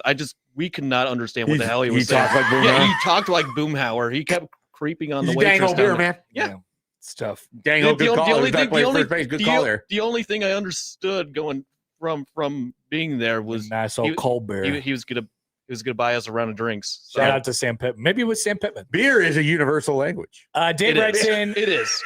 It was Sam Pittman. It turns out it's Sam It was Pittman. just Sam Pittman. Yeah, I had no idea it was Sam Pittman that bought him a beer. Dave writes in, I have an opinion. The first day of school should be a paid holiday for parents to relax and enjoy the quiet of a child-free house. What a great idea. Man. One extra floating holiday per year for all parents who, after taking their kids to school, just to get to come home and sit. That does sound nice. What an interesting idea. I like the idea of just sitting. Now, would you rather have that or the day after the Super Bowl? Well, given the nature of our jobs, I'd rather be here the day after the Super Bowl talking about the Super Bowl. Because we're the first to break down. Right. Yeah. So it's for us specifically, I'm fine. And then I don't really need a holiday the day after the Super Bowl. Personally. I don't either. So this sounds pleasant. I would be for it. I'd be down for it, even though I've never taken a kid to school yet. Yeah. But I'm sure at some point. How about for us after the CWS? That would be great. Because we are just busy. A day to sit there. I feel like in the future, should we have situations like we had this year, you probably don't need to come in and do the Just Thursday, take the Friday day show. off. We'll work on that in the future. All right, let's go to the text line. I have an opinion from the 308. The sellout streak ends due to the animosity toward the athletic department and their botched reseeding initiatives. Way to upset a core fan base. I have an opinion. I don't think so. I don't think it's ending. Yeah. I don't know. It's possible. Like if they lose one of those first games or something like that, maybe. I don't know. I just don't think it's happening. Yeah, I agree. They're not losing the sellout streak this year. Here's Wes. I have an opinion. One of the worst parts about bordering another state is that you have to see and hear political ads from not just one, but two states during election years. This is a good opinion. Yeah, this is definitely one of the distinct differences of Lincoln and Omaha is all of a sudden I have Iowa political ads that I never asked for, didn't want, and don't affect me at all. Yeah. I mean, I don't want the Nebraska ones either, but at least it's the state of which I reside in. Here I get everything happening in Iowa. Just need to get that mute button. Well, I mean, they're still on. Like if it's that annoying, I can mute it or change the channel. My brain is very good sit at through about anything. Noticing there's an ad on here. We're just completely looking somewhere else or not thinking about it. Exactly. Bring out the phone. Here is Greg in Michigan. I have an opinion or two. Beards are way too hot and itchy in the summer. No. I have actually not experienced this. So people tell me that beards are itchy. You could just trim it down. And I have never felt that way. Yeah, I haven't really either. Like, maybe I'm just impervious to it now, 9 years into the last time that I shaved. But I have never really, even when there's that one. If it is all itchy, it is completely outweighed by the fact that I look like a total idiot without a beard. 100% that. Right? So, it's not an option for me. 100% that. But also, I think that any of the itchiness comes in like the first 3 weeks after you've gone completely and you're growing a beard out. Once you Once you're past that 3.5 week total, or what McMaster just wears around on his face most of the time now. Like he doesn't commit to one side or the other. That's right. But he says he's definitely past committed. that. Well, he calls it a mustache, which drives me insane. It's very odd. You're fine. I don't get the itchiness thing. It hasn't affected me, I guess. Also, the other opinion from Greg in Michigan was Big Red goes 3-2 in their first 5. Ooh, that would be bad. Ouch. That would not I be don't good. think that's going to happen. That would be going but toward. I will not commit to getting a tattoo. The Indiana Death March would be that. I would not want to do that. Big Red overreaction. Yeah, would not want to do that one. Here's Pedro. Hi guys, I have an opinion. The Happer and Schaefer show could be turned into a sitcom. Now you guys would have to determine what format you would use. Multicam. Happy Days, Seinfeld, in the style of Happy Days, Seinfeld, Parks and Rec, or Arrested Development. Which one would it would be? Parks and Rec. It'd be like the documentary style of The Office and Parks and Rec. I think and so all too. Of that. Yeah. And you'd have the cutaways to someone doing their interview and they'd have a funny quote. Yeah. It's basically The Office. I mean, it basically would just be The Office. We have the theme who are song. all these weird people? What was the same couple is what we were referred to as over in Lincoln, because basically have a lot of life experience that's exactly the same. Yeah. Plus are white guys with reddish beards. That's right. So yep. That's what it would be called. The biggest difference is the Nebraska basketball, Creighton basketball. That is true, but those even kind of run parallel to each other in a way. They're congruently running. Right. It's parallel. Here's Gus Mohawk. I have an opinion. Holidays like Halloween, St. Patty's Day, and the Super Bowl should always be on a Saturday. Whether it's on the first or last Saturday of the month, I think it makes sense to have a Sunday to recover and not have to worry about going to work or school the next day. FYI, Halloween is on a Saturday this year, and the Huskers host the Huskies on Halloween. GBR. This is a very Jack Mitchell opinion who feels like every holiday needs to be on a Saturday or a Friday. I like to mix. I do not. Mix it up. Just a counter opinion to the one that we received. I am perfectly fine on whatever day of week a holiday falls on. Yeah, I'm really usually okay with it as well. Cody, I have an opinion. Air fresheners are a scam. Car versions last 2 days max, and house ones claim to be 45-day fresh, and you're lucky to get 3. It depends on how strong you want your air freshener to be. They might be a scam in the sense that like you're having to pay for a scent that you won't have for that long. Yeah. I feel like the house ones last longer. Like depending on, like you said, if you have it cranked all the way up, it'll run through it really fast. Yeah, or just like get a candle or something. But man, when you put one of those fresh ones in there and like the week after, it's still pretty good. Yeah. Here is Zeke. Good morning, boys. Zeke here. I have an opinion. People who drive down the interstate and refuse to vacate the left lane are the scum of the earth, similar to people who smoke and pitch their cigarettes out the windows when they're done with them. But I digress. Just because there's 3 lanes on I-80 between Lincoln and Omaha doesn't mean you should just get in the left lane and cruise. Speaking of cruise, it's okay to speed up and slow down to pass people and then get over, even while driving with your cruise control on. Zeke, all good opinions there. The center lane is your friend. All good opinions. Use the center and move freely. You don't have to be going the same speed, even while, like, it's okay to go a little bit over the speed limit at times. Tell the cop I told you this. It's okay to go to a little over the speed limit at times just to get past the guy that you're trying to go past and then get over. Chances are your speedometer is lying and you're actually slower than what it reads anyway. Oh, maybe. I feel like that's been my case with every vehicle that I have. I always had a feeling on that when I'm driving. You drive by the electric ones and it tells me that I'm going slower than what my speedometer will tell me. That's weird. All the time. Huh. And then even when I get pulled over and maybe like, hey, do you know how fast you were going? In my head, it's always faster than what they tell me. Maybe the electronic ones are lying to you. It could be. Yeah. Someone's lying. Dan, I have an opinion. Gravity is pretty cool. Good luck with that, Dan. I agree. We love gravity. I would never want to wish it away. Yeah. Not even for 7 seconds. I want it here all the time. Text for the 402. I have an opinion. Nebraska will go 8-4 and Calandra will be a 2nd or 3rd round draft pick next year. Whoa. That would be insane. Nebraska might have a better record than that if that's the case. If he's a 2nd or a 3rd round draft pick, someone's taking a real gamble. But maybe Nebraska's gone like 10-2 and he won the Heisman or something. That would be fun. I don't know. But his number will not get retired. Text from the 402, and he will give back NIL or something. I have an opinion. Friday Night Lights, the show, is better than the movie. I disagree. You opened yourself up for that. Jordan, I have an opinion. If you need an air freshener in your car, you should take more showers. I have another opinion. Every time I get into a car with an air freshener, I can't breathe. That. Interesting. Yeah, there's a little bit of truth to that. I take showers, but I also want to, whether it's fast food smell or shoe smell, like my golf shoes, which I have literal air fresheners I put in my golf shoes. Yeah. Just because I know that there's a smell. They're going to be stinky. They're going to be stinky. So I don't know. I am pro air freshener. It does not make me gag. Doug has many opinions. Connor and Schaefer need to come show off their arms at the Equitable Bank celebration. All right. Connor should. We could do that. Rain is better in June and July than it is in August.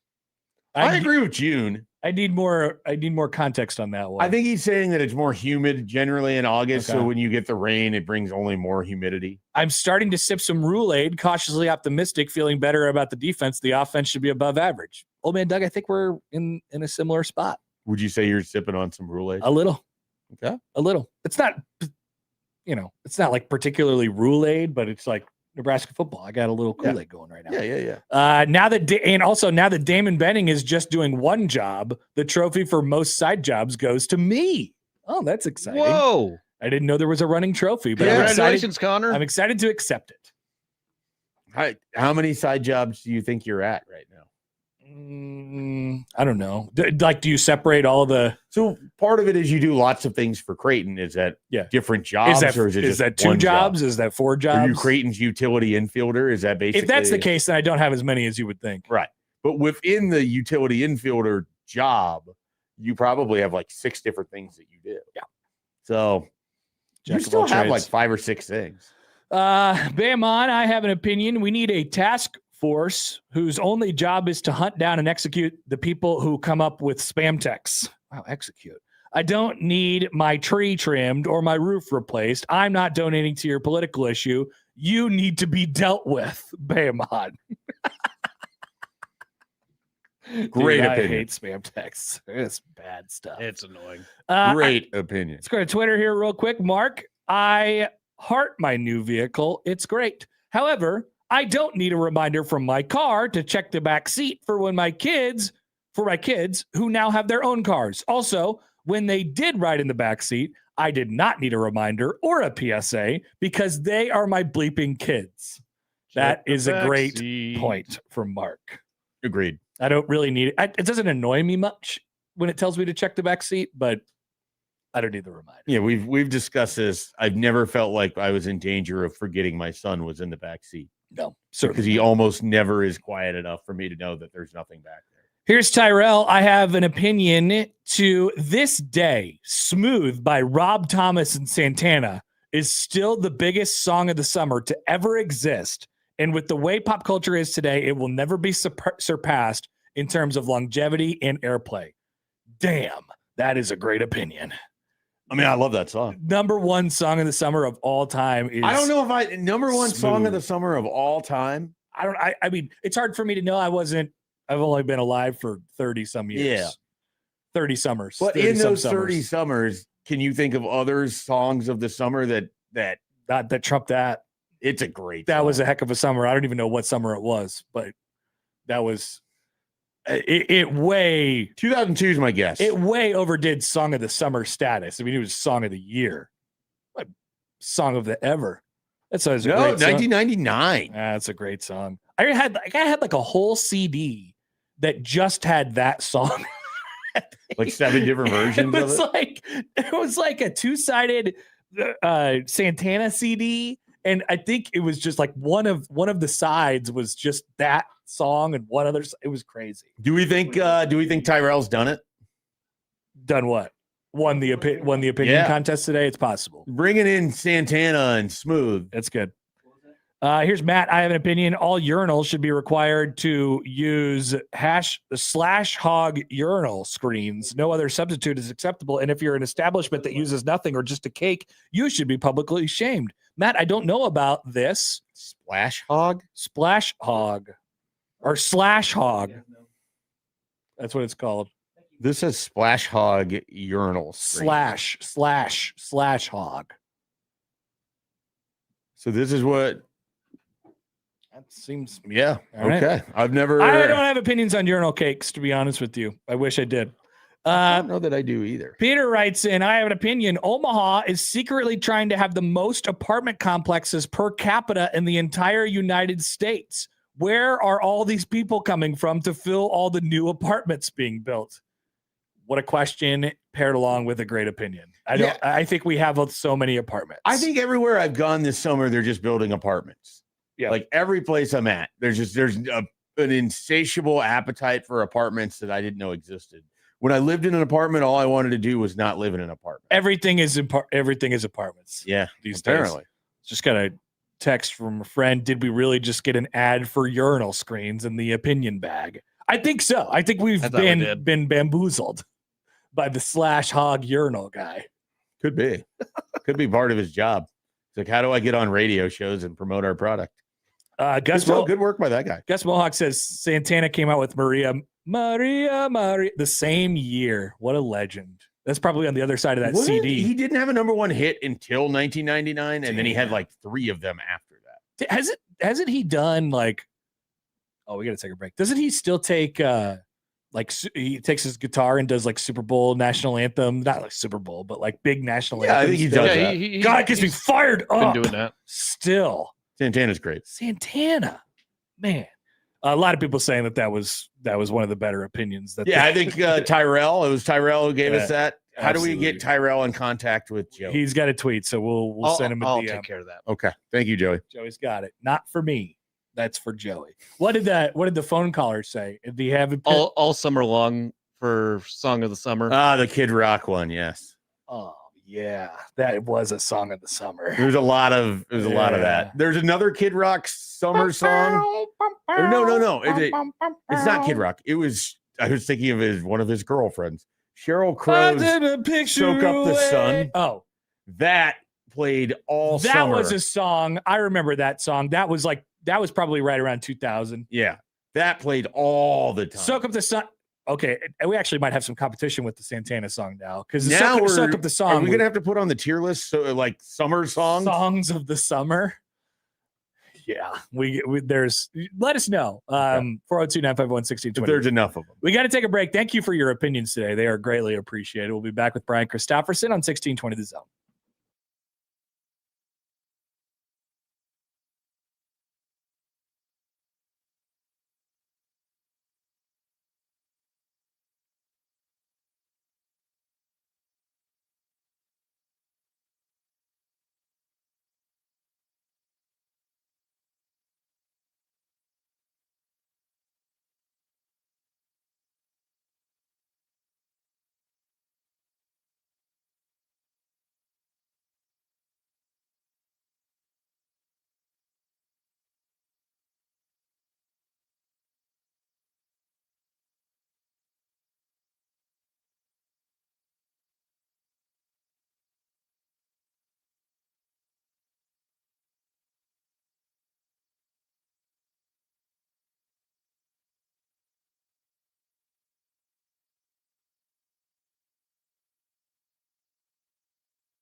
I'm a cymbal man.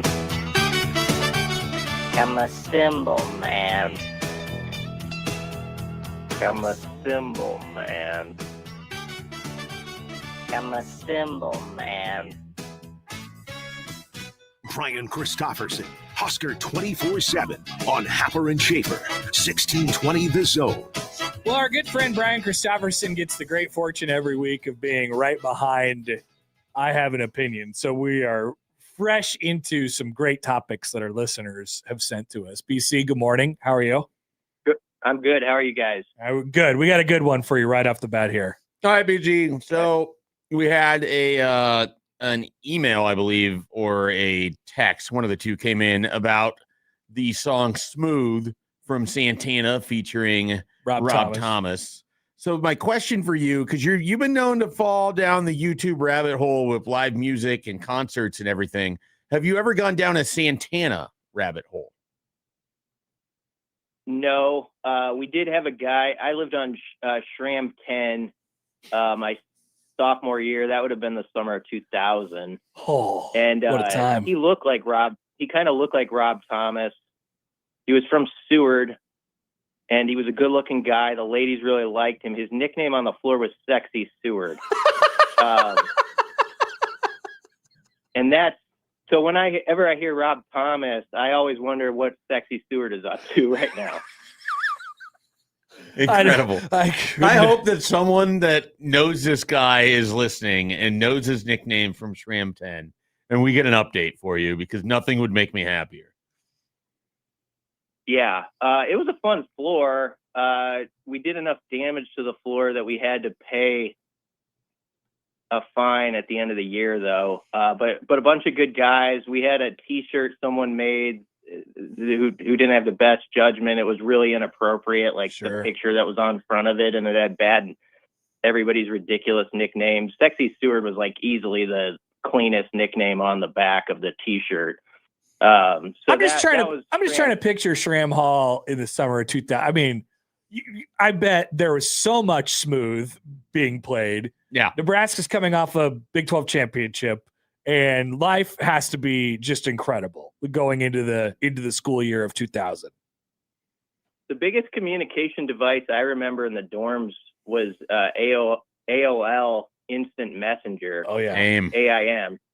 Yeah. And you would use it to be like, if you're going to the cafeteria or if you're going to go to the rec center or whatever that. And there were still landline phones. Like I called for my first college date. I actually had to look the girl up in the book, in the UNL directory. Everybody had one right by their phone. And I called her dorm room, and that wasn't creepy or weird. It was just, that was how we operated. Not everybody even had a cell phone yet. I think I got mine like that after my freshman year, but so anyway, Sexy Seward is who I think about when I hear Rob Thomas's name. That was a hit song though. Kid Huge. Rock, my name is Kid. That was like everywhere. Ba with the ba. Yeah, that was everywhere. A lot of Kid Rock that year. Yeah.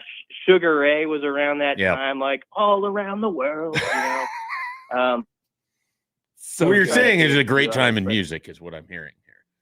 I don't know. I don't know if I would say that or not, but I am very defensive of like the late 90s, early 2000s. I would go to war for it. So ska was kind of on its way out, but my roommate my freshman year, he really liked Real Big Fish. Do you guys know Real Big Fish? Oh, yeah. Yeah. And his AIM screen name was Real Big Chris.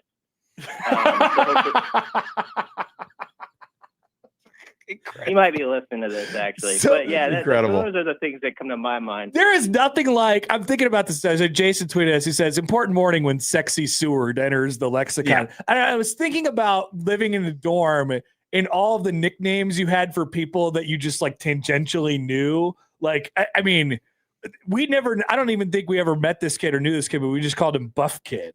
And then there was like, he was just a buff guy who always like walked around with his shirt off. There was like There was Wrestling Kid. There was, whatever. Was Wrestling Kid like a wrestler, or did he like wrestling? Well, Wrestling Kid, I think, ended up being James Green, who ended up he lived in my floor freshman year, and he was a wrestling he's kid. a wrestling kid to me, but then he ended up being like an Olympian, Yeah, he was pretty good.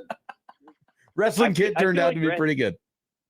I feel like Wrestling Kids were kind of the coolest kids on the floor, except the problem with Wrestling Kid, and you know this in high school too, they always wanted to like get down and like wrestle, and like get into like positioning. Like if you give an inch, they're taking a mile and a double leg takedown. Yeah. It didn't matter where you were; they would do that stuff, and everybody had their state wrestling shirt to show they were in it, cut off at the they would cut off the sleeves.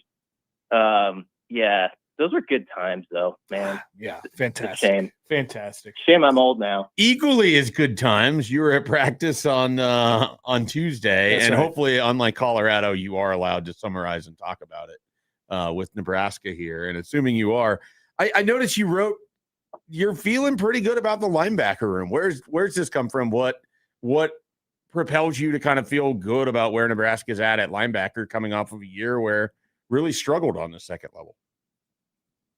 Yeah, the premise of the feature was I was like, okay, what's like something where I'll take a swig of Kool-Aid, a week into camp.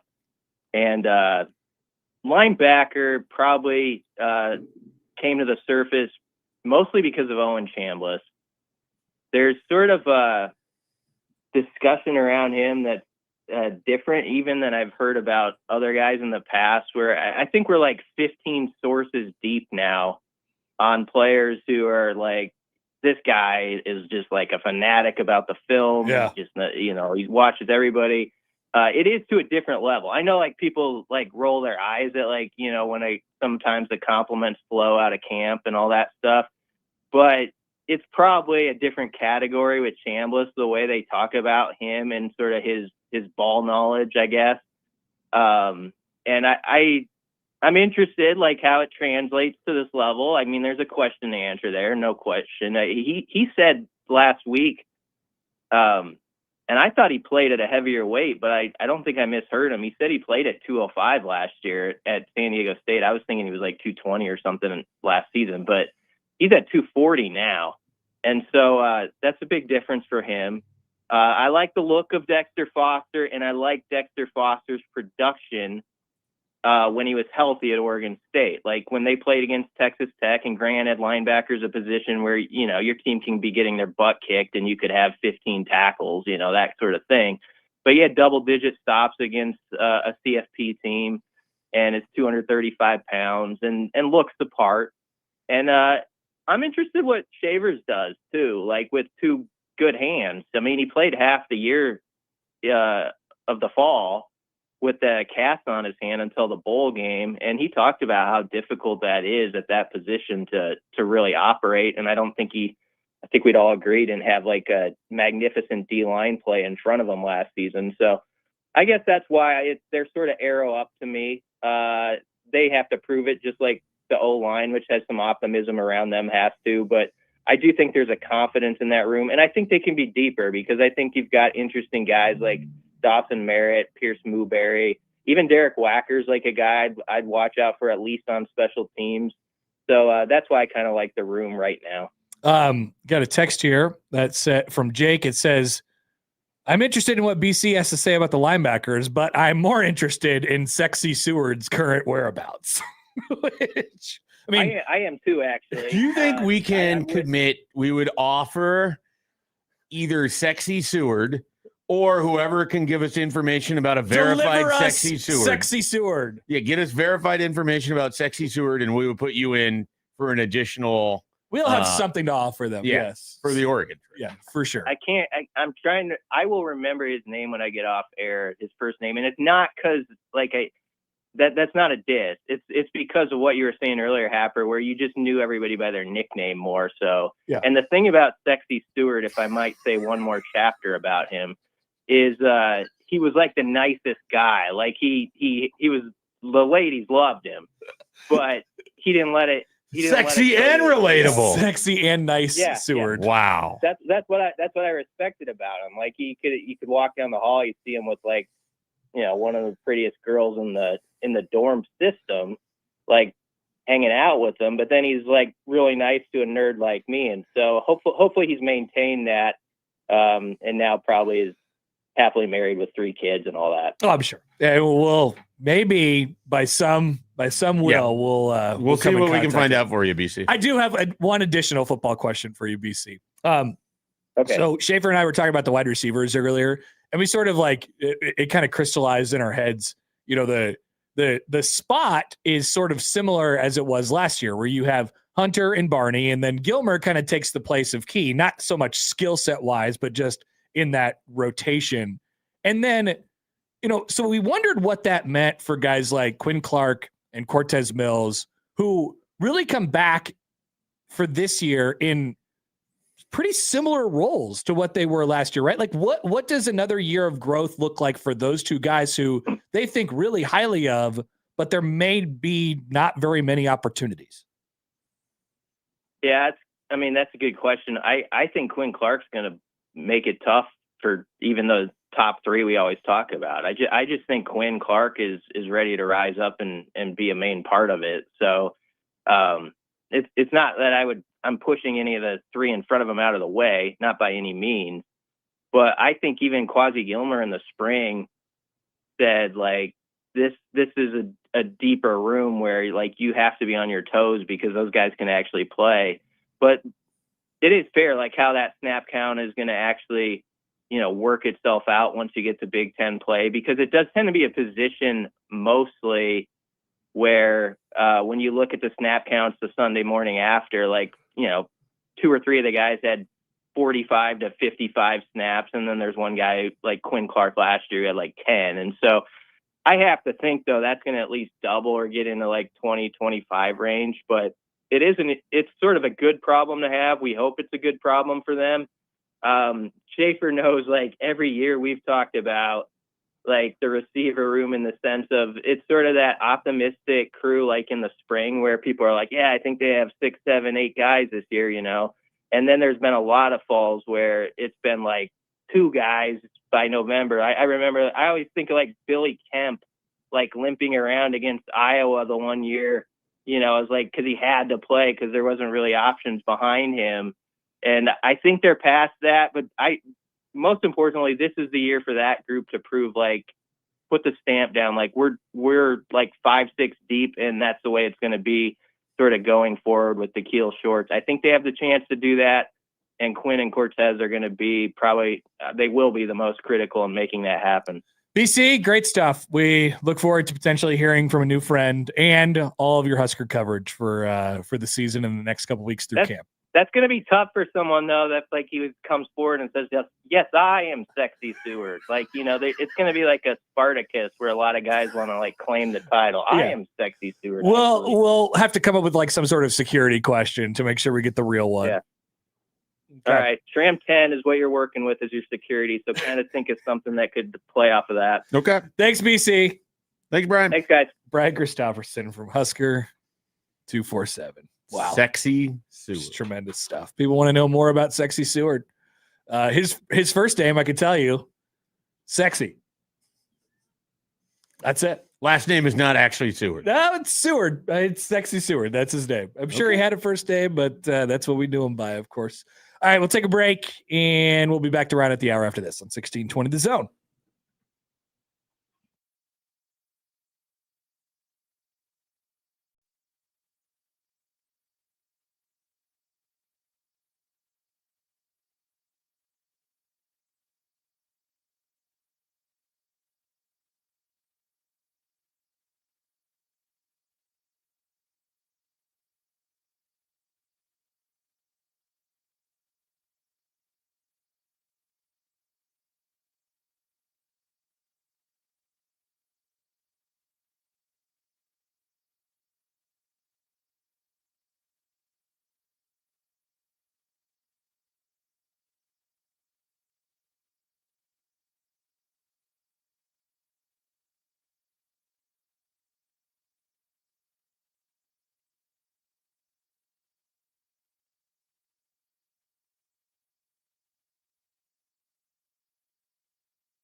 All right, welcome back. Connor Happer, Mike Schaefer, Joey Warcola with you on this Thursday morning, 8:50, 1620 The Zone, 1620thezone.com. I've had a ton of fun this morning talking about songs of the summer, which could end up being a tiers list at some point in the very near future if we could keep the momentum going on that. Do we have any new suggestions? There was a bunch of them right off the bat, right before the BC segment. And now everyone's talking Sexy Seward. And now we got distracted by Sexy Is it possible that Sexy Seward was its own song of the summer at one point in time? I mean, summer of 2000? Yeah.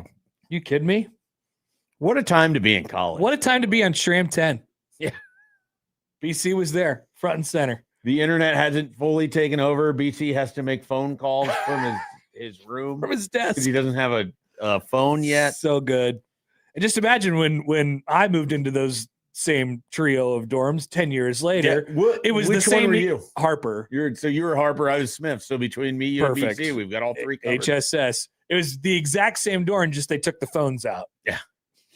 My experience was so weird because I transferred in at semester. Yeah. So at that point, nobody was interested in meeting me that was on the floor that I didn't already have like a connection. They probably called you new guy, new kid. I don't think they called me anything because I didn't really exist. Who's this guy who showed up? Who's this huge guy? So it was basically the people that I already knew when I arrived there were the people that I spent my time with. Yeah, and then would occasionally be introduced to some people, but never got to know any of them. Username unavailable on YouTube. What about Mambo Number 5, song of the summer?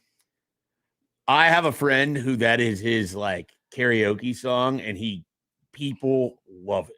Like one, he's really good at it. It's a crowd pleaser, and it's not like a Matt like he's legitimately really good at it. It's a crowd pleaser, and people love it. Not like Matt McMaster. He did a pretty good Bruno Mars. No, I think because you're never expecting to ever hear Mamba Number 5, that when it pops up, and it's got a great energy to it. Yeah, it's a good start for sure. One thing here before we get to free ball and weirdos rejoice. Your favorite player has retired from the NBA. I saw this. What is it about Russell Westbrook that all the weirdos will like go to bat for him and they'll say he is my favorite player of all time? I love Russell Westbrook. He's good, but I don't know. Would you agree that he seems to have attracted a bunch of weirdos? There's a certain type of person that is very much in the like camp that Russell Westbrook was both underrated, underappreciated. Like our guy Rico, who's on the Herd show now. Okay. So like he loves Carmelo Anthony. Right. But it's like nonsensical, you know? Like I feel like in that same vein, there's a lot of people who love Russell Westbrook that exact same way. He was a really good player. They call him Brody. I don't think he ever won a ring, right? Like he was never on a championship. He was in one NBA Finals, and that was 2012. Against the Heat when they lost in 5. He won one MVP, I think. Just only one. Yeah. He's a good player. Yeah. He's a good player for a long time. But he was never the best player in the league. But he has a certain magnetism about him because, that's just. I think he's kind of a unique personality on top of everything. A very unique personality. So. And people forget that one time he took a visit to Creighton in the summer of what year would this He was also teammates with a Creighton legend, Doug McDermott. When? Around each of their could have been any of their many stops. How many teams do you think Russell Westbrook has played for? He played for 5 teams, I believe. That seems like 5 or 6 because he played for the Thunder to start his career. He played for the Nuggets. He played for the Lakers. He played for the Rockets. He played for the Wizards for a short span. He ended his career at Sacramento. So you've named more than 5. Yeah, he said about 5 or 6. What do you got, Shave? I have 7. 7. So it starts with the Thunder from 2009 to 2019. We get the Houston Rockets in 2020. Yeah. We have the Washington Wizards in 21. I named them. We have the Los Angeles Lakers in 22 and 23. I'm missing it. We have the Los Angeles Clippers in 23 24. I missed. We have the Denver Nuggets in 25. Yep, I mentioned that. And then we finish with the Kings. Yep. So I missed the Clippers. I totally forgot he was with Paul George. He was part of that. He was part of the moldy ham sandwich and Kawhi saga. This would have been the summer of 2006. He took a visit to Creighton, saw the saw the the Quest Center, his 36 ate dinner at the Hilton, and did not end up going to Creighton. He went to UCLA and starring alongside Anthony Tolliver, Dane Watson, Booker Woodfox, but instead went to UCLA, where he played with Kevin Love. Yeah, he was just a really, really good athlete, and people were like, "What's this guy going to be?" And then he ended up being a really good pro, because the skills. That's when the skills came together for him. Shout out to Russell Westbrook, your favorite weirdo's favorite player. Incredible draft that he was part of, by the way. Oh yeah, 2008. Let's get to that when we come back right after this with free balling on 1620 The Zone.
free balling now. I'm free balling now. I'm free balling now. I'm free balling now.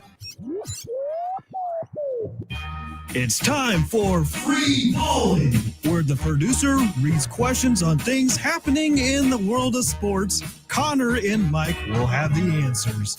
All right, before we do that, let me hear this 2008 draft class, which, by the way, people were commenting, so we got a call too. The reason that Westbrook ended up at UCLA, it was down to Kent State and Creighton. And he ended up at UCLA because Jordan Farmar opened up a spot. He went pro in the 06 draft. It was like, showed up at UCLA. Yeah, we'll take a flyer on this guy, whatever. And the rest is history, I suppose, is what they say. But then he went and got drafted in the 2008 draft with a lot of notable players. So what did he go overall, Russ? So Russ went 4th overall to Seattle, then turned into Oklahoma City right after this. So he goes 4th overall. Right around him, at number 5, I believe a future Hall of Famer, though I don't really know if he should be, but Kevin Love. Kevin Love goes 5th. Yep. Played on the same UCLA teams that Russell Westbrook did. At number 1, a man who will be sitting in this seat, one of his favorite players, I assume, growing up in Chicago, Derrick Rose.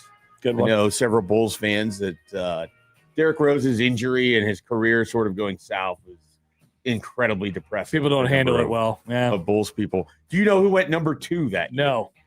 Michael Beasley. Hell yeah. Number 3. Who is now Mike Beasley is now famously known for playing in the TBT and trying to get in fights with people. Number 3 is a guy that I haven't thought of a lot, but I remember it being kind of like a big deal, and there's an argument between him and the guy who went number 7 overall for who was a better guard. Is this OJ Mayo? OJ Mayo! Yes, I loved OJ Mayo. Okay, if you can name number 7. There's no way. Give me a brief description like you just did. Played at a Big Ten school, long-time NBA career, notable guard, was an all-star. Never like a superstar, but always. Etuan Moore. No. Eric Gordon. Oh, nice. Eric Gordon. So this is all in the top 10 still. DJ Augustin at number 9. DJ Augustine. Brooke Lopez at number 10. We go down here. A arch enemy of mine, Brandon Rush, gets taken 13th overall. Yep, Robin Lopez goes 15th. Yep. Maurice Spates. You remember Maurice Spates? I remember most Spates. He's at 16. Roy Hibbert goes 17. Shout out to Georgetown. JaVale McGee goes 18.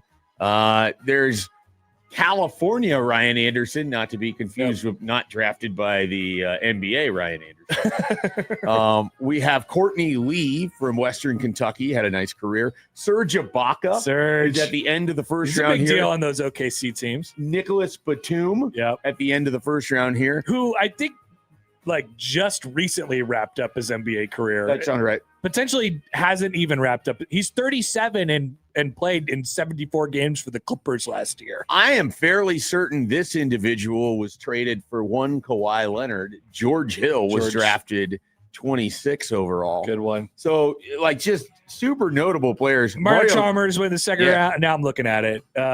Who else? Patrick Ewing Jr. Sasha Khan went in the second round of that draft. I hated that guy so much. Everyone hated Sasha Khan. I hate him. I want to fight him right now. Let's see. Chris Douglas Roberts. So this is like Memphis, Kansas here. Memphis, right? Kansas. Yeah. What a time. What a time that was.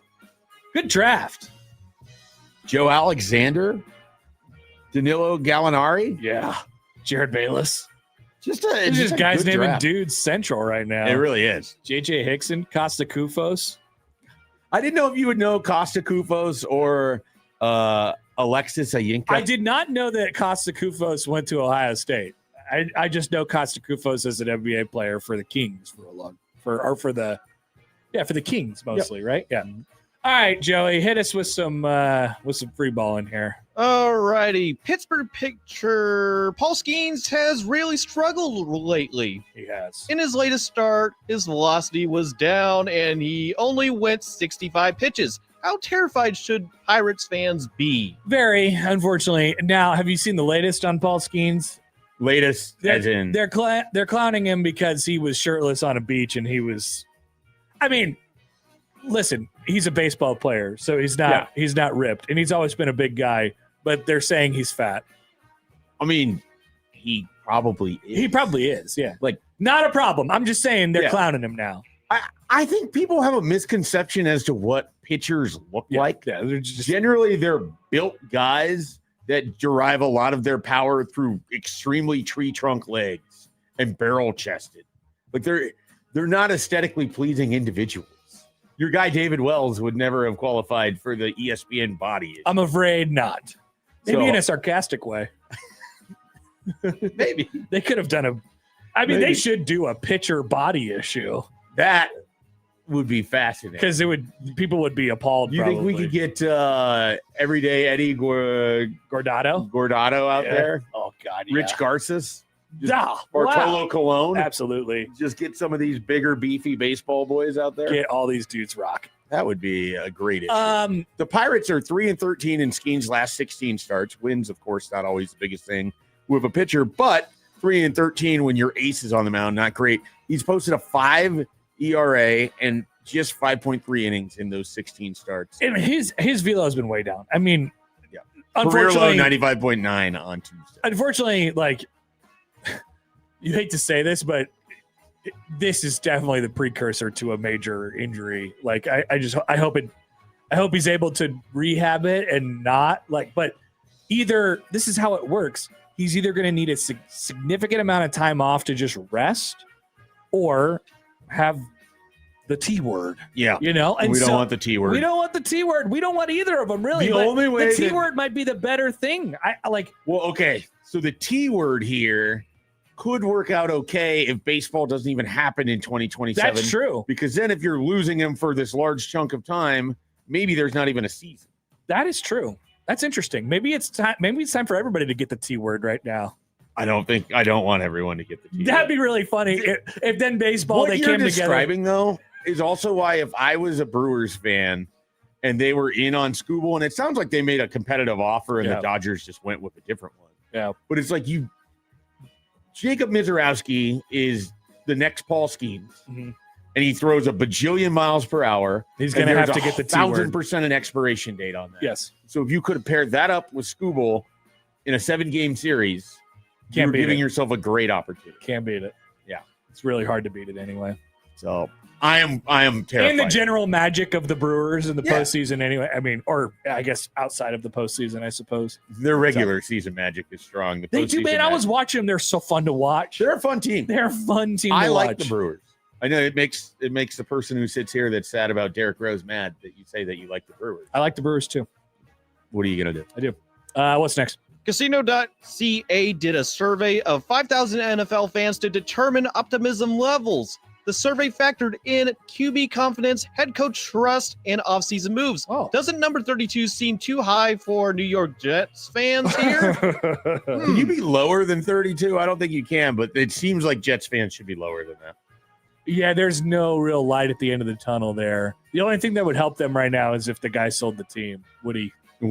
Yeah. I love every story I hear about Woody Johnson's So kids, bad. from who they want the Jets to acquire because of Madden ratings to, just like their daily involvement increasing and everyone in the organization be like, this is bad. It gets worse every single This is time you bad. hear anything. It turns out the people that buy teams have kids who probably shouldn't actually be involved with the teams. At least that's how I feel as someone with the Dolans. Have you ever seen the show Succession? You are not serious people. Oh, that was built on Woody Johnson's I love kids. you, but you Okay. are not serious people. They're not. This is the way it always works. So who do you think was number one? And what was the exact parameter? Most confident? Coach trust, confidence in quarterback, offseason moves. The Rams. The Rams tied for second with the Seahawks. Yeah. Number one. This is surprising. The San Kansas City Francisco. Chiefs. Oh, Kansas City. I mean, there's a certain yeah, you could say whatever you want, but we have won all these Super Bowls and we have Patrick Mahomes still for the foreseeable future. We still got it. Patrick Yeah. Mahomes and Andy Reid is still the head coach. Yeah, I guess so. A little surprising. It's Though. a little surprising because I would have thought the Rams. The Rams would have been unquestionable. I think there's at least some trepidation from Chiefs fans of what's this next part look like? What's the next part of Mahomes' career look There like? is a world where they finish last in the AFC West. Yeah, there is. I don't know that I don't think that's a real world. I think they're better than the Raiders right now. Yeah. But I think the Broncos and Chargers are better. I still trust the Chiefs like on this crazy level. Sure, though. no, I get it. You know, They won 3 Super Bowls. they did win 3 Super Bowls. People forget Any other that. team you want to know about? What the optimism? Of course, where are my Panthers? Your Panthers are. I should be getting my gear in the mail today. By the way, Geez, I started in the 30s and they're not there. So what? Come on, Bryce Young, 17th. Panthers fans are drinking the Kool-Aid after watching their team capture the NFC South in 2025. It's safe to assume Panther fans are confident Bryce Young will take another step in his development. who is? Give me 30, and 31. 30 is the Titans, 31 the Browns, 29 the Dolphins. Actually tied for 28 the Dolphins. Honestly, the Dolphins should be almost dead last. I was thinking the same thing, but it's also because I talked to Jake Sorensen too much. They're going to go through they have a lame duck everything. I got an unprompted. The Dolphins are going to be terrible. It's truly earlier terrible this month. So, Truly there's that. The Vikings were 23rd. The Packers were 12th. Is that right? 12th. What about the Bills? The Bills are 6th. Interesting. Broncos 5th. Eagles 4th. Seahawks, Rams. My trust in Matt LaFleur is at 32. Nice. If I was a Bills guy right now, I'd be wondering. I would have thought the Bears would be higher. Yeah. Bears fans seem over their skis at the moment, but Hammond might be bringing it down a little bit. Did you see their that offseason move of moving to Indiana? Did you see that huge fake thing that was going on the internet last night? They were like, they're gonna not only are they announcing the Indiana move, but they're also calling them the Indiana Bears now. 100% that was fake, but I got a kick out of it. I like the tweet. I love We were so close to the Mississippi River. I know. It'd be so funny if they called them the Indiana Bears. It'd be great. Which they're not going to do. All right, we have one more. Yes, we did. This is just for you, Connor. ESPN named Bobby Witt Jr. as the number 5 player in baseball right now. Which, number 5. If any of the 4 in front, would he take over the Kansas City Royals shortstop? Okay. All right. Well, first of all, we know who number 1 is. Shohei Ohtani. You got it. Check this out. Check this Do out. you want to make any guesses for 2, 3, and 4? Because I actually am surprised by this. How could Bobby not be at least 3? Yeah, I would have thought 3 is where I thought he was going to be. So that's why the question originated. So number 1 is Shohei Ohtani. Number 2 is Judge. No. I mean, what's the list? Best player in Best baseball? players in baseball right now. Right now. Okay. So Judge may not be on it because he's not healthy. And you're only going off of how guys are playing right now. Pete Crow Armstrong's too. Okay. I would take Bobby Witt every time. Me too. Number 3, and this guy is maybe the best hitter in all of baseball when healthy. Shohei Ohtani. No. Okay. Jordan Alvarez. Yeah, I don't know. But I wouldn't take him over Bobby Witt. Okay, it's like cool. He hits 40 home runs a year, but he doesn't do anything He doesn't else. play a position and Yeah. he can't run. Yeah. And he's hurt most of the time. They stick him out in left field at in Houston because the wall is 12 feet away from home plate. Right, here you go. Go play out there today. If there's a pop-up, you should be able to see I it. think you should be able to catch it. You have to take either 3 steps in or 3 steps back. If you have to go any more than that, then you're not really going to be a thing for us. Number 4. How offended am I going to be by this? Not that offended. We just talked about this guy. And I talked about why the Brewers should have traded for Scooble. Yeah. Yeah. He's such a force. His highlights are fun. Yeah. Just watching it just and effortlessly pitchers, throng 100+ miles an hour. and pitchers in the playoffs are, pitchers like that who Yeah. are such force, they're just so valuable. That's unless of course Lane Thomas shows up out of nowhere. Am I right, Schaefer? Lane Thomas. People forget. Where did they trade him again? The Braves. Maybe trade the him to the Braves will get Braves. the Lane Thomas bounce of I'm down. 2020. I'm down for right now we're looking at a a Dodgers Brewers situation. I'm down for the Braves to get Give me a Braves Brewers situation. I don't know how that happens, but yeah. We just don't. If the Dodgers don't don't need the finish Cubs. first, I think we can avoid it. Yeah. But Right. they'll probably finish first. They have been losing a lot of games lately. They had a really bad week. There was something like if the playoffs started today, what was it? I don't know if this is right. The White Sox would get a bye. Yep. But the Dodgers wouldn't. The Dodgers would not. They're behind the Braves currently. Incredible. The Dodgers are almost going to be behind the Cubs. So they've won 3 straight now because they're playing the Royals, but they had a really bad week. Yeah. In the AL, it would be the Rays and the White Sox with the buys. Yeah. And then your wild card Check this teams out. are the Yankees, the Red Sox, and the Twins. Ugh, Yuck. disgusting. It's not Giancarlo's fault. They don't make the playoffs. I'm going to blame it on him. It is Giancarlo's fault. All right, that is free balling, ladies and gentlemen. We have a full hour. We'll have no crossover today. And so if you want to hit us up, you still are free to do so. 402-951-1620 on the Prairie Flower Casino Zone hotline. Call or text that number, or, of course, tweet at us at Happenschafe. A couple more things to get to as we get you closer to 10 here on Happer and Schaefer on 1620 The Zone.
Also, at 1620thezone.com, you can enter online for your chance to win the 5K preseason plunder.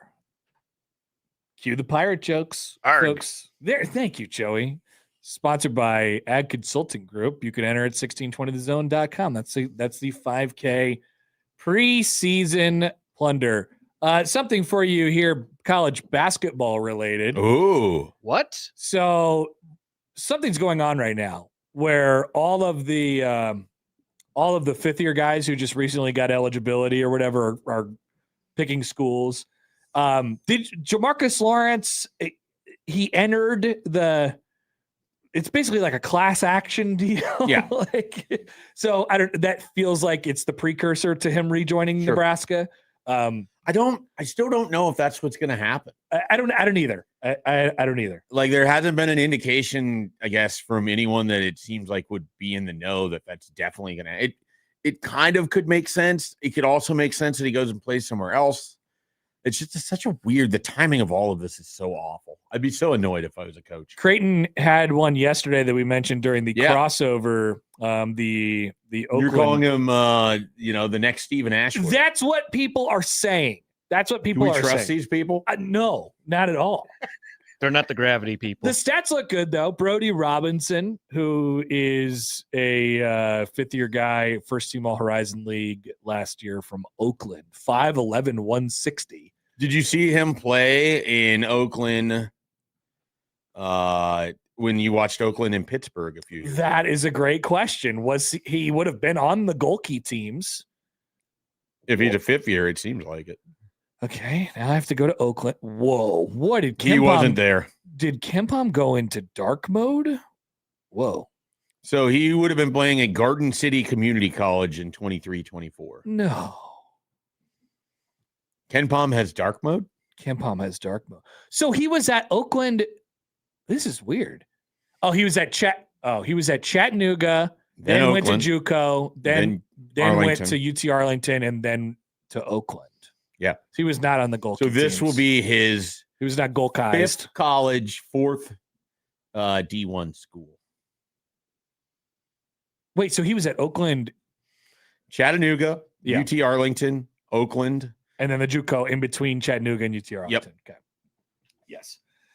Yep, that is right. He's going to Creighton, apparently. Talk about a guy who's just used to living out of the suitcase and making new friends and immediately putting up production. I'm not really sure what to think about this. People were, yesterday were like, well, what is going on here? I'm surprised, I guess, that I'm not surprised that they were looking still to add another guy. I'm a little surprised that if they were going to add a guy, it was at this particular spot.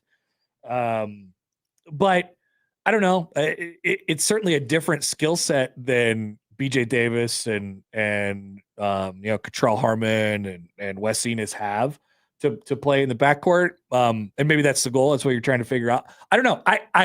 I could not tell you. I could not even really venture to guess what kind of role he plays this year for Creighton.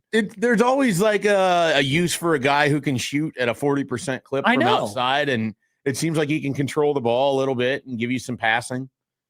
37% 3-point shooter last year at Oakland. 75. Or made 75 threes. Big volume. So 203 threes. And one of the top assist guys in the country last year.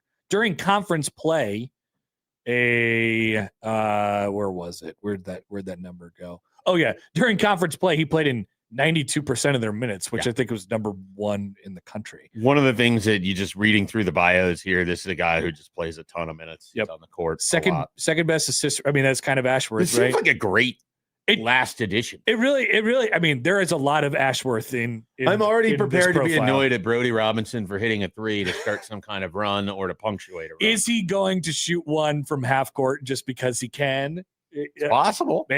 Maybe that's how they blow the roof off against UConn this year. Who knows? Wow. People were also concerned, much like Jaden Daniels was concerned about his number 5. People were also concerned that the edit that came out had him wearing number 55. Baylor Shireman. Oh. Yeah. All right. He can wear 55. You have no feelings about this, Schaefer. About Creighton numbers? No, I have none. Who's your favorite number 55 at Creighton? Paul Silas. He was not number 55. Well, he's my favorite Creighton player. Your favorite number 55 right now is probably Baylor Shireman, because I think he may be the only one. I was going to say, are there other options for 55 here? Somebody will probably correct me on this. Dane Watts was like number 50, I think. Okay. I think Brody Darren was in the 30s. They go like big guy, because they didn't have. It occurs to me, I know none of Creighton's players' numbers. Wow. Like I'm That's sitting sad. here, like was Kyle Korver 3? No. Okay. 25. Okay, yeah. I was gonna say, I had like 3 other numbers in my head. None of them. And it were was weird. He 25. was 26 in the NBA. I was like, that's weird. Was Nate Funk 10? He was. Good job. Okay. This is a fun game. All right. Who else do I got? Schaefer's here? naming numbers. Yeah. Well, you got to name another guy. Well, so I'm trying to think of what Grant Gibbs was. Was that in the teens? No. Okay. Nope. I had 12 in my head for 10. some reason. Okay. Yeah, you were close. I'll give you credit. Should have just went right back to 12 on the other hand.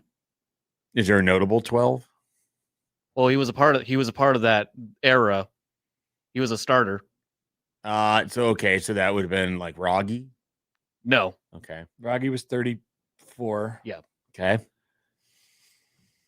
I don't. Who else is number 12? Is Manigat. He would never have known that. I don't know. He would never. Too have deep known. of a cut for me. Josh Dotzler, I think, was 12. Okay. As well. Antoine Young, 30. Ooh, Justin Carter? No. Maybe it's not Justin. Who was the 1 year big that they had that went to the NBA? I know who you're talking about. Talking about Justin Patton? Yeah. Justin What Patton. number was he? 33. I thought he was 20. 17. I thought he was 23. 23. Yeah, I think 23. Was Kyrie Thomas 25? Kyrie Thomas was a single digit. He was 2. I believe. Yeah. He was 2. Yeah. Was someone else 25 besides Kyle Korver? Because Probably. I'm trying to think of who I'm thinking of. Probably. What was Ashworth? 1. Ashworth was 1. He had the tiniest jersey for the tiniest. I've little made fun guy. of the man so much. I don't even know what number Kalkbrenner wore for Creighton. I'm 11. like thinking about it. It's like I watched him play. You'll know next year. 11 wasn't his first number, though. 11 wasn't That Kalkbrenner's is first true. number. That is true. He was 32 at first. Yep. Okay. And then he stayed there for 6 years, and then got number 11 after his first year. Okay.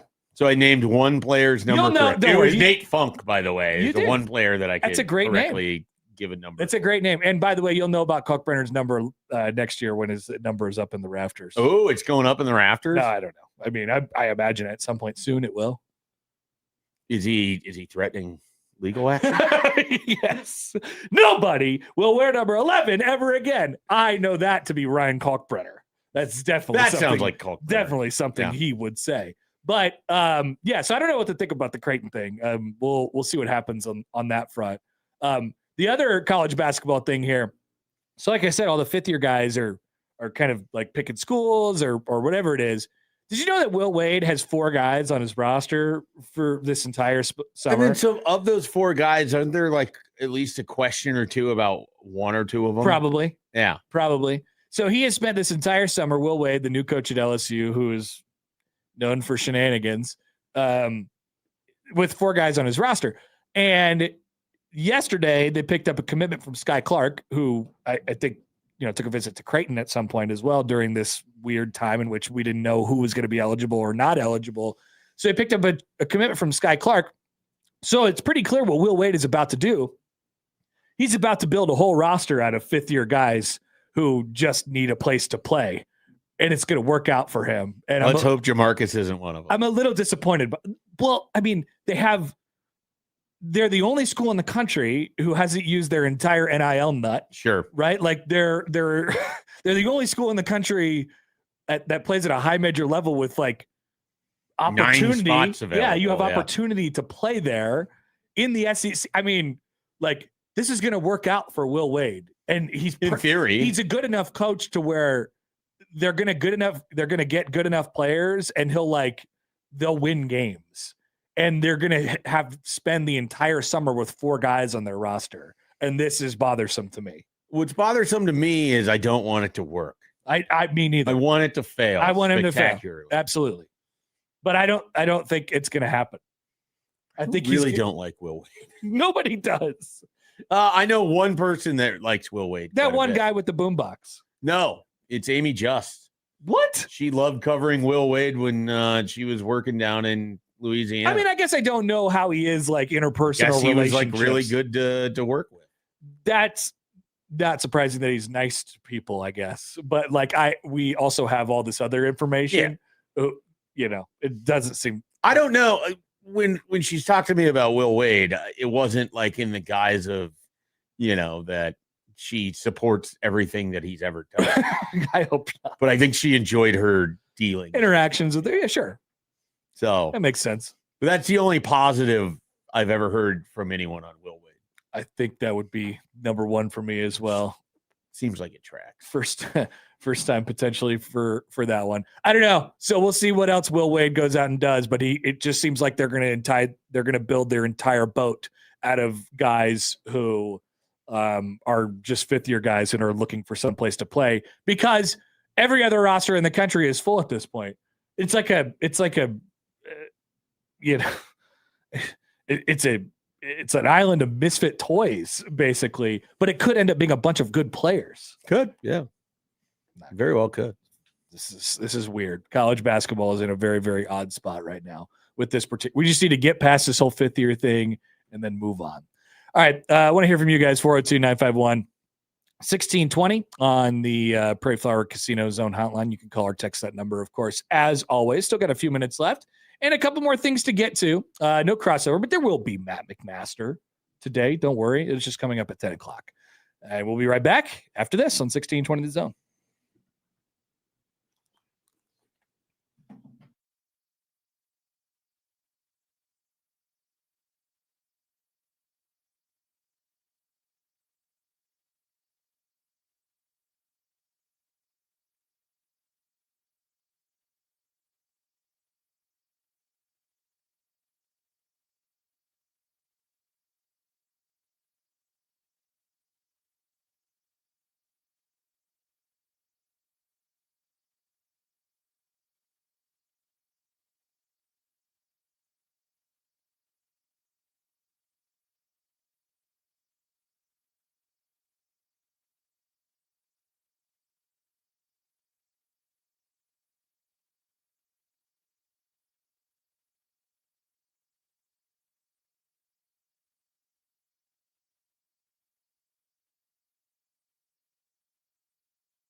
All right, welcome back.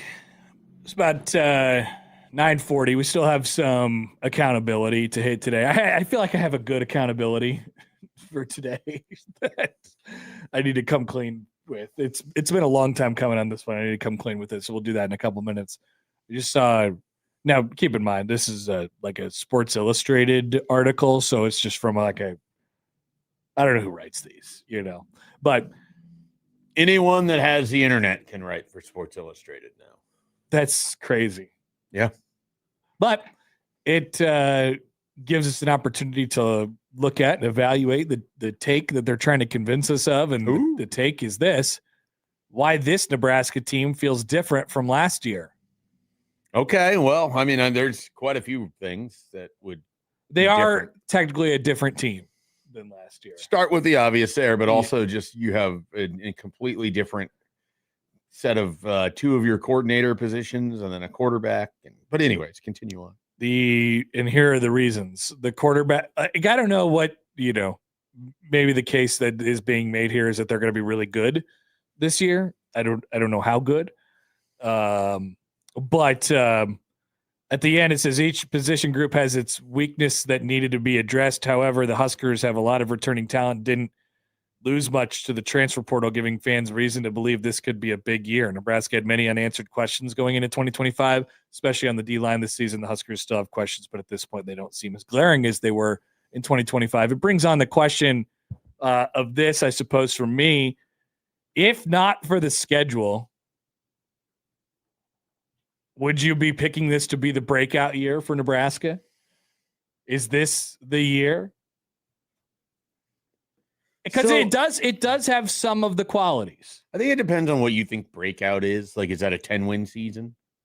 I don't know if it has to be all the way to 10. I would say like 8 or 9. So if you flip, say, Oregon to Northwestern, and that's the only change that you made. Okay. That does make the schedule quite a lot easier. Does that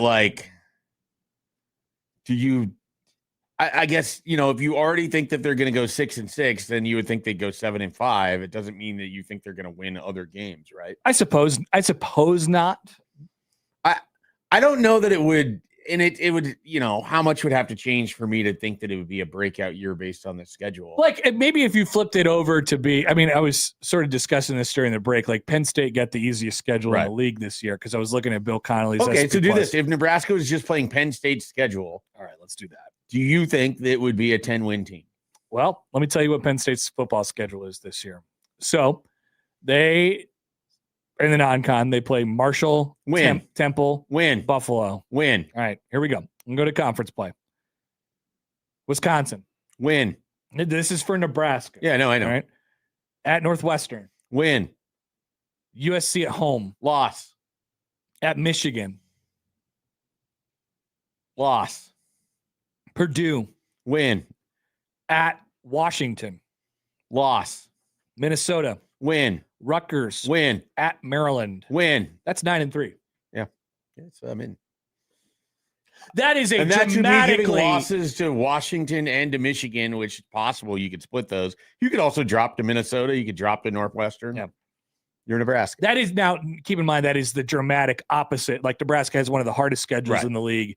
Penn State has almost certainly like the easiest.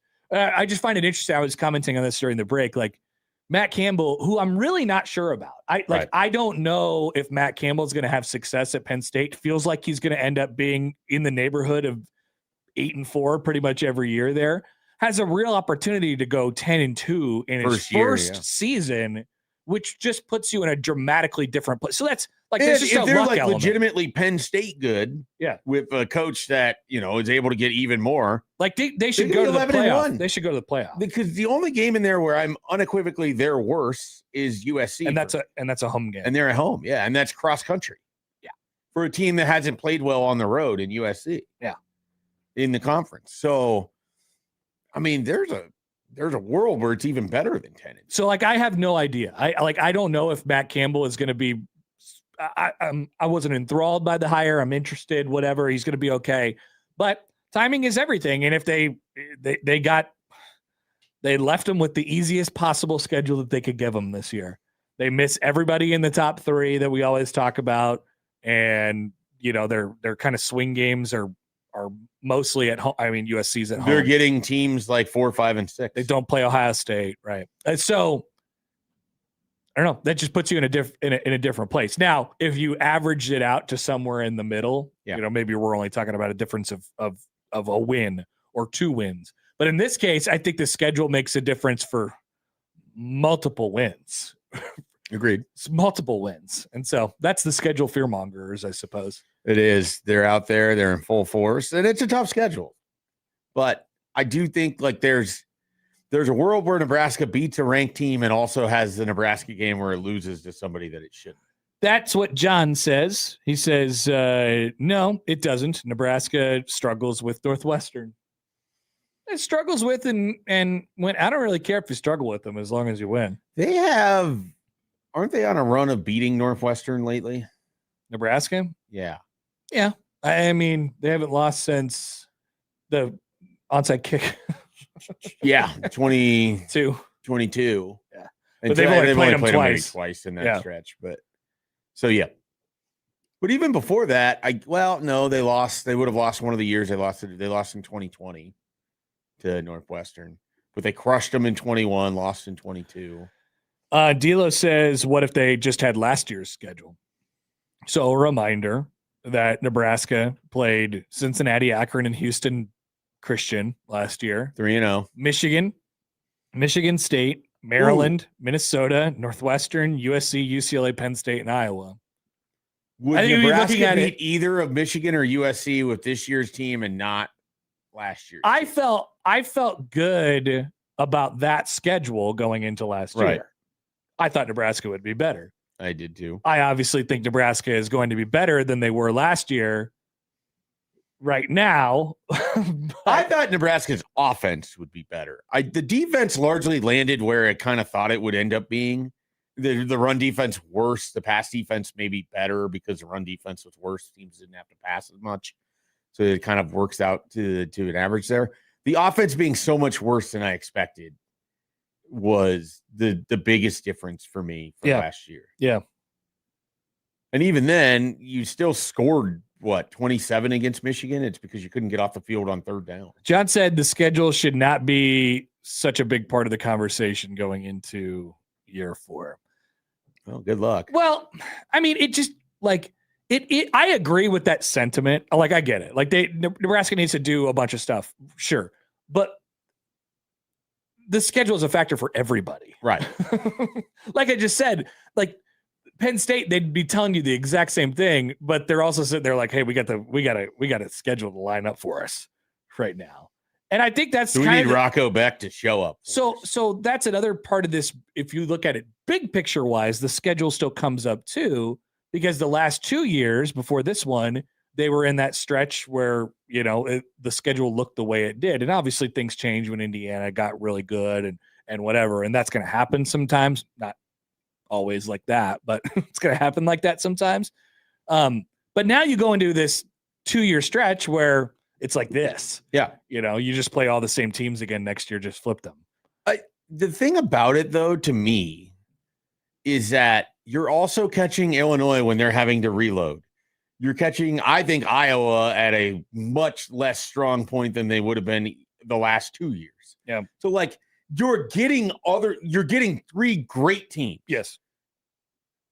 After that, like, it's not like you can't win those other games, and it's not like you couldn't pull an upset. Yeah. So some of it is also Nebraska needs to be better than the middle of the pack group. That's where those wins, for me, that's where they start piling like up. a health of this program is arrow up if you're getting wins against Illinois and Iowa in November. That's where they start piling up. Like, that's as much as it would be great to get the one-off win against an Indiana, Ohio State, Oregon. If you're also still losing to Illinois and Iowa, I don't think that it really matters that much. I really don't. Probably not, because that's when you make the jump. Right. Let's see. Alex says on Twitter, saying win instantly when the Skurs haven't won against the Gophers and Fleck in years is criminal. I mean, we're just doing it. We were just trying to do an exercise fast. Yeah, but I also, Nebraska would have that game at home, I think, or Penn State. I don't know what the Penn State. Yeah. So, in theory, Nebraska at home against Minnesota, I always feel better about than Nebraska on the road. Before we get out of here, we got a few minutes left. Of course, we have to get to our regular. Ladies and gentlemen, it's time for accountability. So yesterday I saw that, speaking of Sports Illustrated, I saw that Jimmy Traina, you know this guy? I do. Jimmy Traina. I saw he was leaving Sports Illustrated. That huge guy. And I now know who Jimmy Traina is. He's the guy who he mostly just writes about like stuff that's going on in the media, right? Yeah, he's kind of like culture, like a culture writer, right? More or less. Like pretty popular. Yeah, pretty popular. For a long time, I thought him and Jimmy Tatro were the same person. I don't know who Jimmy Tatro is. Jimmy Tatro is the guy from the internet who was like, he was like on Vine. You're just saying things. No, I got to show you this guy. He showed up in movies from time to time. Okay. Jimmy Tatro. Type that guy in, and you might know who that is. He's apparently married to Zoe Dutch. He's in the stupid Hawk show. Oh yeah, definitely. He would definitely be in that stupid Hawk show for sure. Oh, I thought this guy was. I never seen pictures of the Jimmy Traina guy. You got Jimmy Traina and then this actor were the same guy. Jimmy T, and I just didn't care. I just melded them together for years. I was like, oh, this Jimmy guy, he's writing. That's very interesting. I kind of just thought he was on Vine, but it turns out they're two very, very different people. So he is in the first season of, it's one of my favorite things that like a Netflix original before there's too many Netflix originals. Yes. Did you ever watch American Vandal? Yes. He's in the first season, and he's the one. He's accused of drawing the who did the D's. Yeah. I didn't know if I could say that or not. Probably not. Probably shouldn't. Not in that context anyway. But it's what a show. I forgot about that one. I was just telling Shelby, because we were watching Hawk and it wasn't funny, that I wanted to put American Vandal on instead. I was like, the guy who plays Hawk's son is in American Vandal, and it's hilarious. And there's this whole that's Jimmy Tatro. There's this whole effort to recreate a scene at summer camp. I can't even describe it because we're gonna get into things that I can't talk about on air. Right. That is just hilarious. It's unbelievably funny. The second season of the fake, like, it's a true crime mockumentary. Yeah. And the second season is funny, but it's not as funny as the first season. Yeah. I don't think I got to the second season, but I did. I definitely watched the first one. Yeah, the second season is it's about who spiked the lemonade with laxatives, the school lemonade. Who did the lemonade and created the massive brownout in this high school. Oh, in you know Seattle. what? I may have watched that. It was good. I may have watched It was good. It wasn't nearly as good as who drew the D's on the cars. Who did the D's? Anybody else want to be accountable for anything today? I didn't turn a microphone on at the start of the show. Second segment. What a surprise. Tough. Wow, Joey. Take it easy. Yeah, Joey's tough. Just ruthless. I'm disappointed. We're over a month into this new studio and it's still a common problem. Yeah, but it was a problem at the old studio. He says common problem. I view it as it's significantly better than where we were. Yeah, he just doesn't, That's all right. Joey strives for 100%. It's just not going to work. I always pay attention, so I'm always there for you, Schaefer. Oh, this is a good one from Nathan on YouTube. I get the Jimmy guy confused with the Workaholics guy from Millard South. Me too. Oh, Adam Devine. Yeah. All those people are similar the same kind person. of look. Yeah.